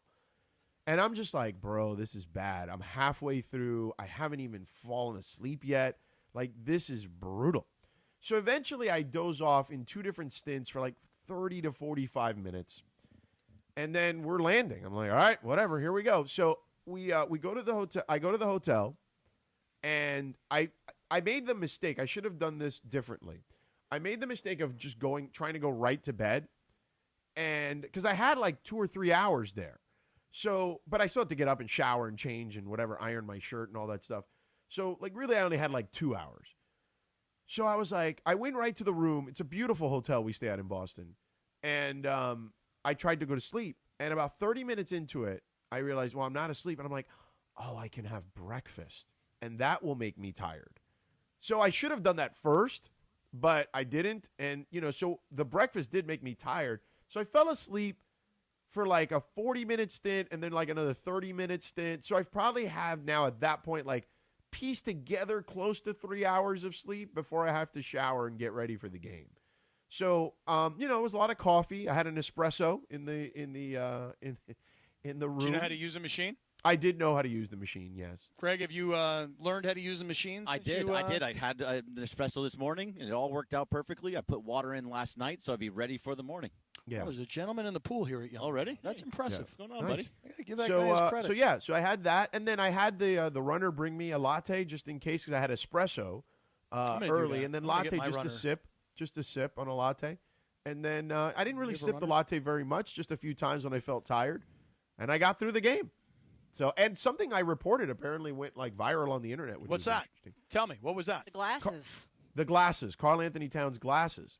So, I don't know if you saw this, but when they played the Nuggets a couple weeks ago on national television, they played in this crazy double overtime game. Cat got elbowed in the eye and was bleeding like all over the place. Yeah, I did see that. So we talked to him in the locker room. I actually went into the locker room to talk to Jose Alvarado, but Cat came in and people started asking him about his eye, and he told us that he had, so the group was now there, and he had 16 stitches, and inside and outside. And then somebody is like, "What about? So you're gonna wear those glasses?" Like, yeah. And I said to him, "Where'd those glasses come from?" He's like, "They're old Stoudemire glasses." I'm like, "Really?" And I'm like, and he's like, "Yeah. When he used to play here, there was just a bunch left over. Those glasses he used to wear." And he's like, I didn't believe it at first, so I had to look it up. And, yeah, they are, in fact, the glasses that he used to wear. So I was like, oh, that's cool. So I reported the story, and then, yeah, it, took off on the internet. See, Lindsay, you asked the question. How does he do it? And now you know. Well, do you have your answers now? That's how it's done. I was And curious. then I slept like another and then, then I told you earlier, the flight attendant I was going to, as soon as we took off, I told the lady, I said, hey, can you just wake me up when the game kicks off? And she's like, yeah, sure. And then, so I got another 40 minutes there. So I got a total of 3 hours and 40 minutes of sleep combined in different stints. Hey, lady, come here. Hey, when this game starts, when this game kicks off, you wake me up. You got it? No, I didn't say it like that. I said, ma'am, can you be kind enough to wake me up when the game kicks off? You mean you didn't say toots? Toots? No toots. That's a good one. Let me read this liner, real quick, Cappy, which you're going to enjoy this one. Okay. It's game day, which means it's time to BB go for it. No. So get it, BB go for it. Yeah. Listen to Mason and Ireland today for your chance to play. When you hear the cue to call, be caller number 7, and guess which team scores the first 3-point basket of the game tonight. Get it right, and you'll win a $100 BB Go promo code. Plus, be entered for a chance to win a trip to basketball's biggest stage. From our friends at BB Go, bring something different to the table. BB Go for it. So, tonight, if you were going to play, and you were calling number 7 today with Mason Ireland, right, you would guess who's going to win, who's going to get the first 3 of the game. Right. The Lakers or the Thunder? Okay, I'm taking the Lakers. Okay. All right. And then you could BB go for it. I would like to BB go for it. They got good stuff, BB go. Yeah. BB go for it. You got anything in the suite tonight? What any of those good dumplings, I don't know. We might because it's time to BB go for it. Yeah. BB go for it. You want to go for it. Exactly. Hit We're that gonna go. We're going to take a 60-second timeout. We'll be back on the Sedano and Kap Morning Show on ESPN LA. Jack.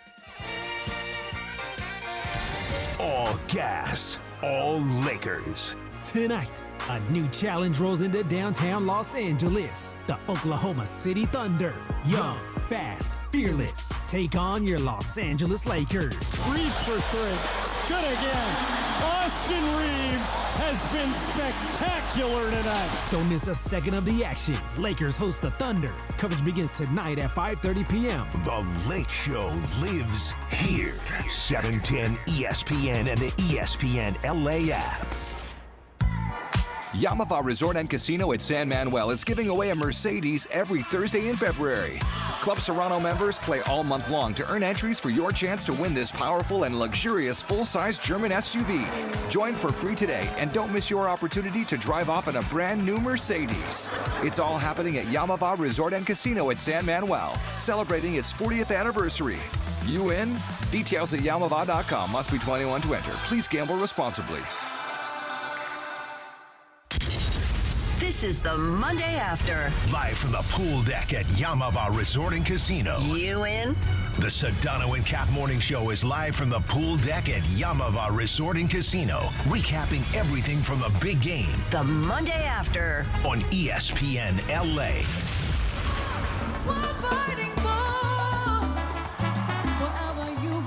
9:31 on the Sedano and Kap Morning Show, our YouTube hour.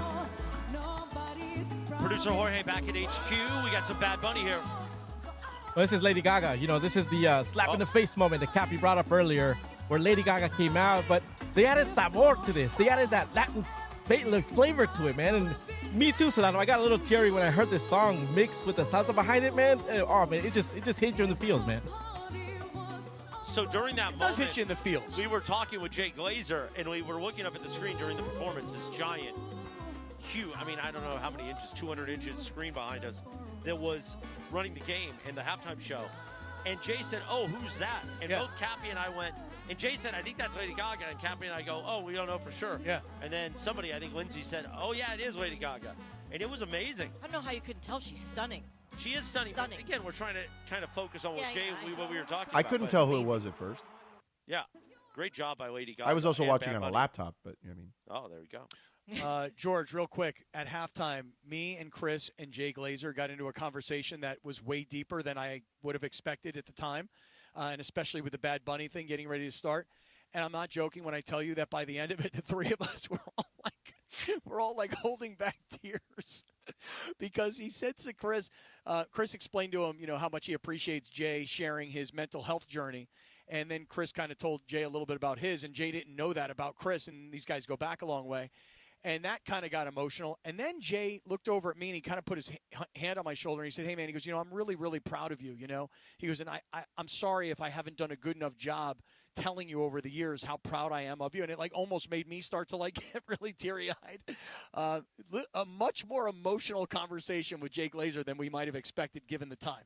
It was incredible. Yeah. Incredible. And Jay was here along with Jim McMahon as part of Super Sunday at Yaamava Resort and Casino. So that was my first time. I know you've been here. You were here a few years ago for Super Sunday on the pool deck. What an incredible experience here at Yaamava Resort and Casino. First of all, the amount of people was awesome. Yep. Food, amazing. Cocktails, if you're into that sort of thing. Right. For me, it was the Diet Pepsi kept flowing. Yep. The water kept flowing. Although Lindsay got us into Arnold Palmer's yesterday, which was a good call. Those were good Arnold Palmers. Really too. good. The accoutrement here, when you walked in, and I posted the video on my social, how they had the pop-ups that you could take pictures with, all the teams represented. Yeah. It was how about the official merch? That's what I'm getting to. A corner of it, just official Super Bowl merch, directly from the NFL. Patriots merch, Seahawks merch, Super Bowl merch. Incredible. What an effort that Yaamava puts out for Super Sunday. And I hope we're back here next year. Well, actually, I don't. I hope we're at SoFi Stadium next year for the Rams. But if we're here at Yaamava, not a bad place to be either. No, incredible effort on Super Sunday here at Yaamava Resort and Casino. And our friend Kyle Anderson, the VP of the property, in which you made an appearance yesterday. Yeah, he was great. He confirmed his promise, kept his word to us, did not wear a tie. No tie. No tie. George, you missed we had a Cleveland appearance, too. Oh my God. Crazy. That was hilarious. Completely unprovoked. Yep. We had these listeners come up and just say, what do you guys do on the radio? You're all from ESPN LA, and we're talking, and they go, oh, well, it was a gentleman and his girlfriend, and she said, well, I just recently got into football. Do you guys ever have any Browns talk? And I said, what? Oh, do we? Seriously. And then she brought her boyfriend over, and he was wearing his Browns getup. And then she said something really, really inappropriate, and three or four times. Right. And I was like, girl, what exactly is it that you're saying? And she kind of repeated it. I'm like, and I don't really get what you're meaning. And she goes, don't you get it? And then she kind of gestured, and I was like, she okay. She wasn't from Cleveland, but she has a lot of Cleveland in her. And then Lindsay said it. Just saying. That's what she said. Take it how you wish. Take it how you wish. And I said, you'd be surprised at how much Cleveland we talk. Yeah. Are we going to do the Lindsay segment? I asked for that for this reason. I know we're still going to get to our calendar, right? Don't sweat the small stuff. I don't have it with me. Okay, good. That'll give me a little bit of extra time. You told me you needed extra time yes, for deal with George. I almost did not make it here to Yaamava yesterday. I need to tell you guys about this situation. Okay, so we'll do that in about probably 18 minutes from right now. But now it is time for the Lindsay segment, which we do each weekday at 9:30 a.m. You can follow her at Lindsay Baseball on Twitter or Instagram, made possible by our friends at Hernandez Wholesale Flooring. If you're in the market for new flooring, shop at Hernandez Wholesale Flooring, where every day is a deal, no gimmicks. Call 866-624-FLOOR or go to HernandezWholesaleFlooring.net. No sale beats wholesale. Take it away, producer Lindsay. Thanks, Christopher. All right, so I'm not sure if you guys saw it, but Ring aired a 30-second Super Bowl ad for its search party feature yesterday where owners upload lost dog photos and AI scans nearby cameras for matches, and then it will alert the neighbors to help aid in these reunions. Oh, my God, that's amazing. Right. That's what I said, too. So Amazon said the feature has had great success, reuniting, so far, 99 dogs in 90 days, noting that users must opt into the feature, so this is not something that's just going to turn on by itself, and there is no automatic sharing required. So pet owners have praised the tool's potential, but there's a lot of people out there saying that it's dystopian and that there's potential privacy issues and it's super creepy. So would you guys, I don't know how many of you are Ring or doorbell camera owners, would you opt into this feature? Cappy, you go first. So I recently got a camera for my front door. I bought it for myself during the holidays. I then handed it to my children and said, put this in wrapping paper and give it to me as a gift. But it's not a Ring camera. It's another brand called Blink. And here's the thing about these cameras. You install them, and then they work, and then, they got you. Because then they tell you, oh, by the way, in like 3 days, your subscription's going to run out, so now you got to start paying for it. So now you got to pay whatever it is, I don't know, $50 a year or something like that. And my phone constantly is, hey, there's somebody's at your door. So is it an Amazon delivery guy? Or my son takes the dog out for a walk. So I'm getting notices all day long about turn the somebody being at my door. though. I could, but I kind of like them. I'm not really Then why are you complaining? No, I'm not really complaining about it. I'm just making the point. So here's the thing. Now that I'm new to the world of Blink and Ring, if my dog were lost and somebody could find it because it made an appearance on their camera, I would opt in all day, every day. I don't know about the creepy part of it or why people are worried about it, but if you lose your dog, you want your dog back. Signs on telephone poles don't work anymore, So I'm in. Yes, I am in. Sedano, yeah, I mean, it makes sense. But I do understand. I do understand the idea of there is way too much information at these people's disposal, but we're way past that, is what I would say. Unfortunately, like the toothpaste is out of the tube a long time ago, and then this is just a different level of that because they have all your data. So I guess if you're already down that road, you might as well. I mean, especially if it allows you to get your pet, although I reserve the right to change my mind if something nefarious comes out of this. I'm with George. Like, there's cameras everywhere, no matter where you go. This past weekend, I went to this restaurant, and there was no parking in front of the restaurant. So next door, there was a building, and it specifically said no parking for this restaurant. So I parked anyway, and I looked, and I go, Of course you did. Well, no, but here's what I did. I went to the business that said you can't park here because this is our business's parking lot. And I could see that there were cameras. So I went to the front door of the business. I go to open the front door, like to act like I'm going to use the services, and the place is locked. It's closed. And I looked at the calendar. It goes, hey, we're open Monday, Tuesday, Wednesday, Thursday, but we're closed Friday, Saturday, Sunday. I'm like, well, if you guys are closed Friday, Saturday, Sunday, and it's Saturday, why can't I just park here? Well, see, I get that part of it. If they're not open, what does it matter? I agree with you, though. Go ahead, Berg. Sorry. Well, yeah. No, I agree. If they're not open, why can't I park there? It's all all over. my There's a favorite bunch is of places like that. the business will put like a sign like on the sidewalk portion in front of like the one of those like foldable signs like on the sidewalk right by there where those parking spaces are, like this only belongs to this dry cleaners or whatever, and it's like, come on, man, like what are we doing here? Like that can't be enforceable.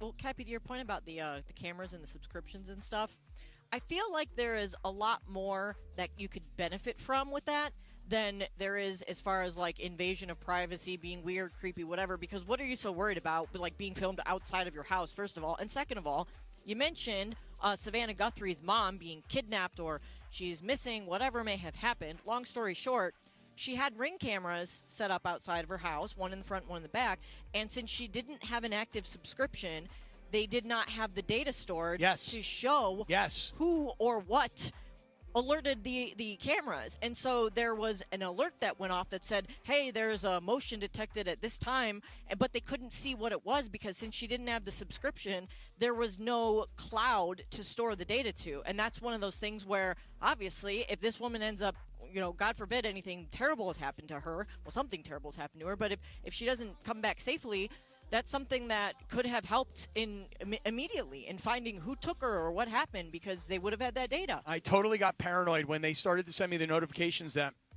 I had 3 days remaining until my subscription ran out, my free subscription. I was like, I'm buying this. Oh, yeah. I want to know who's at my front door. Yeah. And in fact, speaking of which, somebody's at my front door. Hold on. All right, we'll see what happens. It made me want to go buy one for my mom, just because she's getting older, worry about her safety and something happening. She lives alone, so yeah, If George had a Ring camera, he wouldn't have to get up. That's true. He'd know. Okay, so next one here, 46% of car owners believe that the state of their car ranges from somewhat tidy to very tidy, while a third are flat out embarrassed of the state of their car.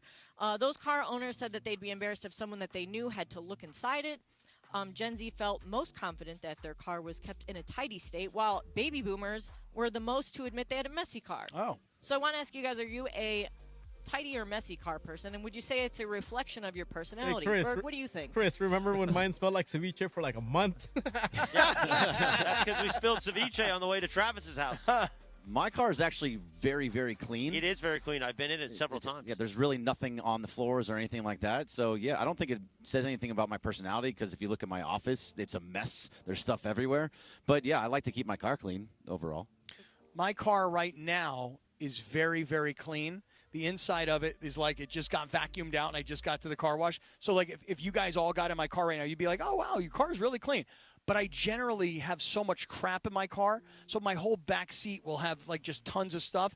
And then I'm, like, living out of my car, and my car is a complete disaster. And I always know when it's time to go get my car washed because I pick my nose a lot when I drive. No, we know. You We stop know. right there. Just stop right We there. already know. Just stop because I don't need the visual.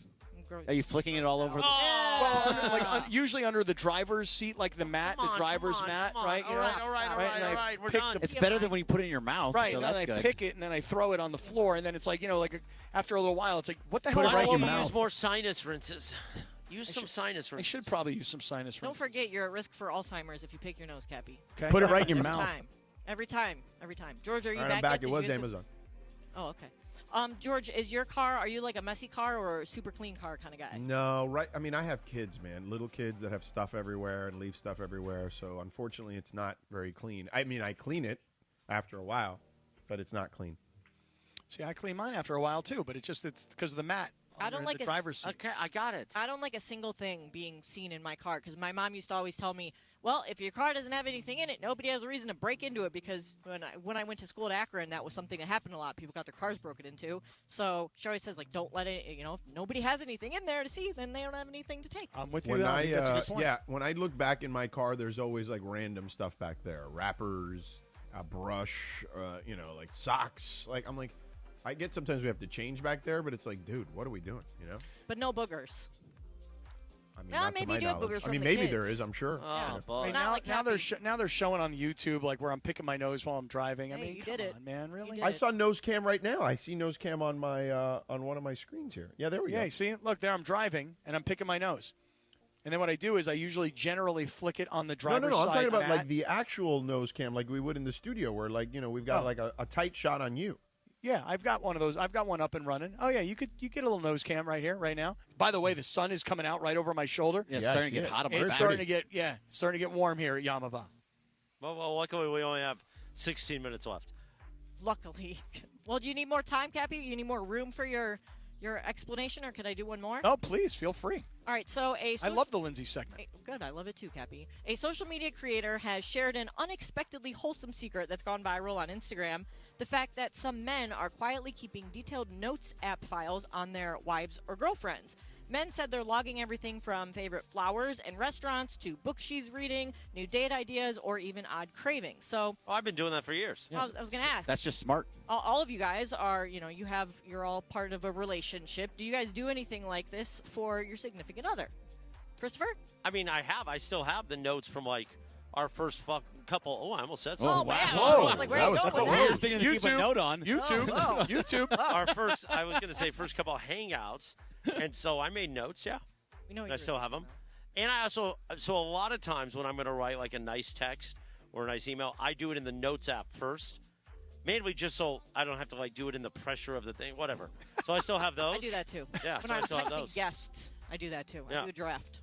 Cappy, Craig? I don't really feel like I have notes on like, hey, Rachel likes this or Rachel No, likes Craig is that. somebody who would do that. Yeah, I don't know why. And I use the notes Okay. thing a lot. I use the notes. Oh, I use notes You don't all ever the like. time. You talk into your notes and say like, Rachel No. wants steak tomorrow night. No, but I Should. I have heard a commercial on our station where it's like, hey, guys, you got to at least get flowers for Valentine's Day. And today's Monday, and Valentine's Day is when? Friday or Saturday? Saturday. Okay. Saturday. Okay, and I haven't yet done it. Although I did just use Books, George. I had to ask you the other day what the promo code was, ESPN. No, yes. By the way, that is the most hilarious thing ever. Right. This is not an exaggeration. He it's legitimately true. texts me. He goes, Yeah. hey, quick question. What's Hey, the man. promo code for Hey, man. Books? Yeah. And I write back, ESPN. And he's like, Right, I went, oh, that makes sense. Yeah, that actually makes sense. He only knows code Cappy. That's it. Yeah, Code Cappy is the one I know. But, yeah, I haven't made my flowers thing. And let me ask you guys a quick question as far as flowers go for Valentine's Day. If we're not home, and she still have to get flowers. should I get flowers in advance of Yeah, us you get going them away on for Yes. the weekend? or whatever. Yeah, yes. okay, all right. Are you Hey, doing did you flowers see for this your mom, breaking too? news? I haven't, No, but I what's the should. breaking I news? did last Let's go to year. hold on. Let's go to the breaking news desk. And George Shah. Maxx Crosby has told Tom Brady he will not come back as a Raider. Oh, Oh, what happened to Mister? He's going to be there. He said that he was not. He said he was going to stay. That Right. was not That Jay was last Glazer. year. He said Jay Glazer was not. It's not. Those were not his words. That's all he said And was they now- were not his words. He didn't confirm or deny anything. He just We kinda also have said, other "I'm not breaking gonna news. answer Apparently, Serena Williams is now making an official comeback. Oh, really? Oh, nice. Don't call it a comeback. How old is Somebody Serena wants- Williams? Max. Anybody 40, know? I want to say. Hey, listen, if Lindsey Vonn I can was do it just at gonna say. 41, why can't Serena do it at 40? If LeBron is still playing at 41 the way he is, why can't Serena do it? 41 years old. Yeah, I it's love now that. official. She's completed. It says here on her, it says Serena Williams is going to gain reinstatement to tennis before the end of this month. She will have completed her 6 months back in the tennis testing pool. So before you get back in tennis, you have to, obviously they go through the tests The to make sure anti-doping? you're not on performance enhancers for 6 months before you're back in. So she is now officially back. Where do you see this Maxx Crosby thing? I saw it. I saw it a little bit. So ago. do we think that everything I last have it Yeah, here. see, Well, he says that Adam it's Schefter's talking about it right now on denies, McAfee, but I denies. saw it online somewhere a second ago. So do we think that last night, after Clint Kubiak wins as offensive coordinator as the Seahawks, then there is then official conversation to Maxx Crosby of like, hey, we're going to move you. So he tries to get ahead of it by saying, oh, I don't want to be Possible. there anyway. Sure, it's possible. I mean, they've been at odds for quite some time now, but I'm just disappointed because I think Clint he could Kubiak really. said, hey, sucker, Hey, we're not sucker. going to build this team around you. You're gone. I mean, he is very expensive for this team, and you can get a lot for him. I just, I like him. But hold on a second. I want him to stay. But that's interesting. You can get a lot for him. Think about this. You ready? So, More than Micah Parsons. They Okay, say. but wait. But hold on. Maxx Crosby is a guy who now is telling the Raiders, "I will not play for you again." Oh, meaning so losing leverage. Right. So now instead of the Raiders being like, hey, well, we'd be interested. Yeah, we're listening. We'll have that conversation, but we're not really interested in moving him. Now everybody knows that Crosby will not go back, or at least that's his threat. And then that could potentially hurt what they might get in return because everybody knows that they're desperate to move him. However, he's still under contract. He has Yeah. a big contract. You still need to get something back in return. The Raiders still have to agree to it. What's he going to do with all those Raiders tattoos he has? Oh, good question. Cover him with whatever team he goes to. Yeah, Tell but you it's what. not going to be as fun to have like a Jaguar tattoo over a Raider tattoo. What if it's a Ram tattoo? He's not going to the Rams. I don't see it. Why not? I don't see Nah, him. they don't really need him. I don't see his personality fitting. Yeah, that doesn't fit with with the John Rams. McVay. Yeah. You know, the Rams players, they're coached. You know what I mean? Maxx Crosby has not really been coached in terms of having a strong head coach where it's his team. The Raiders don't have strong Well, coaches. that's right. So, listen, I'm happy for him because he should go someplace where he could possibly help somebody win, and the Raiders should get everything they can for him because he's a great individual player, but he can't carry Dallas a team. Cowboys. That's where he's going to go. Oh, And that makes all the sense in the world because they're the ones that gave up Micah Parsons. So what do you get in return for him? A bunch of picks? Well, and they've got George a whole Pickens? bunch. They've got a bunch of picks, the Cowboys, Yeah. because they got the picks from Green Bay. Didn't they just sign George Pickens, or was that to the what's it called? Salary? Was it? Was he I don't know. Keep him franchised? around? Yeah, franchise tag. was he franchise tagged? You'll have to go tell me. I don't know. We'll take a 1-minute timeout. We'll come back. Cappy's got a special dealer's choice, and we'll wrap up this extravaganza live from the pool deck the Monday after from Yaamava Resort and Casino, the Sedano and Kap Morning Show on ESPN LA. Mason and Ireland, the biggest show on the radio. Think about it. Who doesn't like soup? Well, I think also the older you get, the more soup you eat. Do you think there's a correlation there? The older you get, the more, like... Not tomato soup. split pea. Tomorrow we'll do potato soup. It's true. You do. When you get older, you eat a lot of soup. Mason and Ireland, weekdays at noon on 710 ESPN, the ESPN LA app, and on YouTube. Yaamava Resort and Casino at San Manuel is giving away a Mercedes every Thursday in February. Club Serrano members play all month long to earn entries for your chance to win this powerful and luxurious full-size German SUV. Join for free today and don't miss your opportunity to drive off in a brand new Mercedes. It's all happening at Yaamava Resort and Casino at San Manuel, celebrating its 40th anniversary. You in? Details at Yaamava.com. Must be 21 to enter. Please gamble responsibly. This is the Monday After. Live from the pool deck at Yaamava Resort and Casino. You in? The Sedano and Kap Morning Show is live from the pool deck at Yaamava Resort and Casino, recapping everything from the big game. The Monday After. On ESPN LA.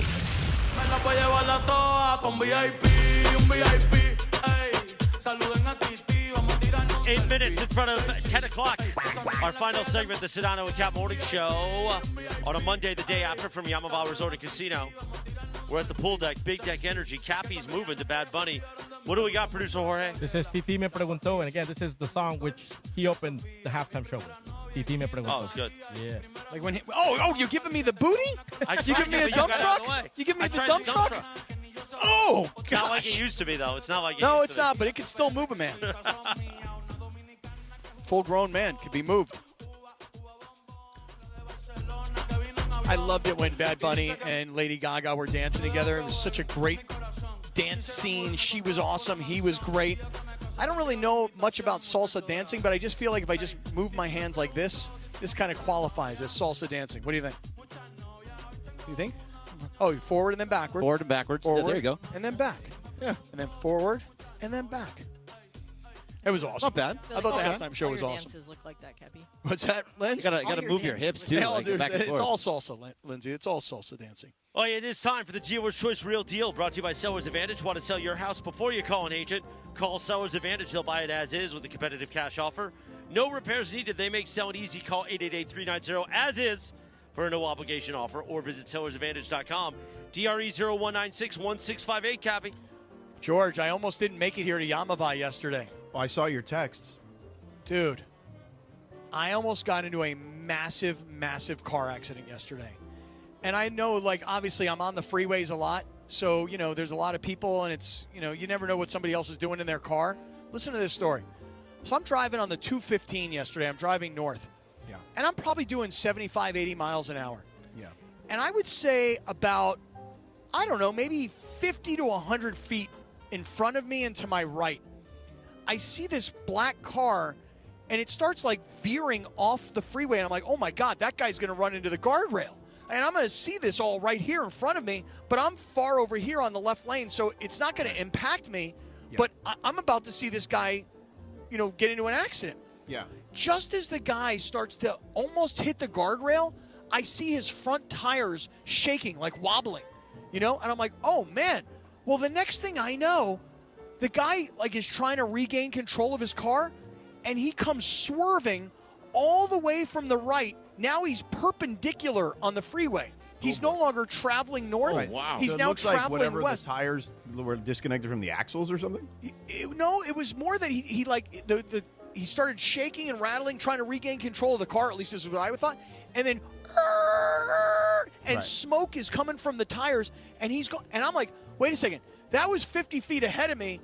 I wasn't going to get touched by this thing. Now he's coming right at me. Now here's the weirdest part. Yeah. Now I'm telling you, I'm not joking with you. This guy is 30 feet in front of me, and he stopped in the freeway. And I'm like, oh, man, I am headed right at him, dude, right at him. And in a split second, this is how fast it all happened. In a split second, I looked at my rearview mirror, and there was a guy right on my ass.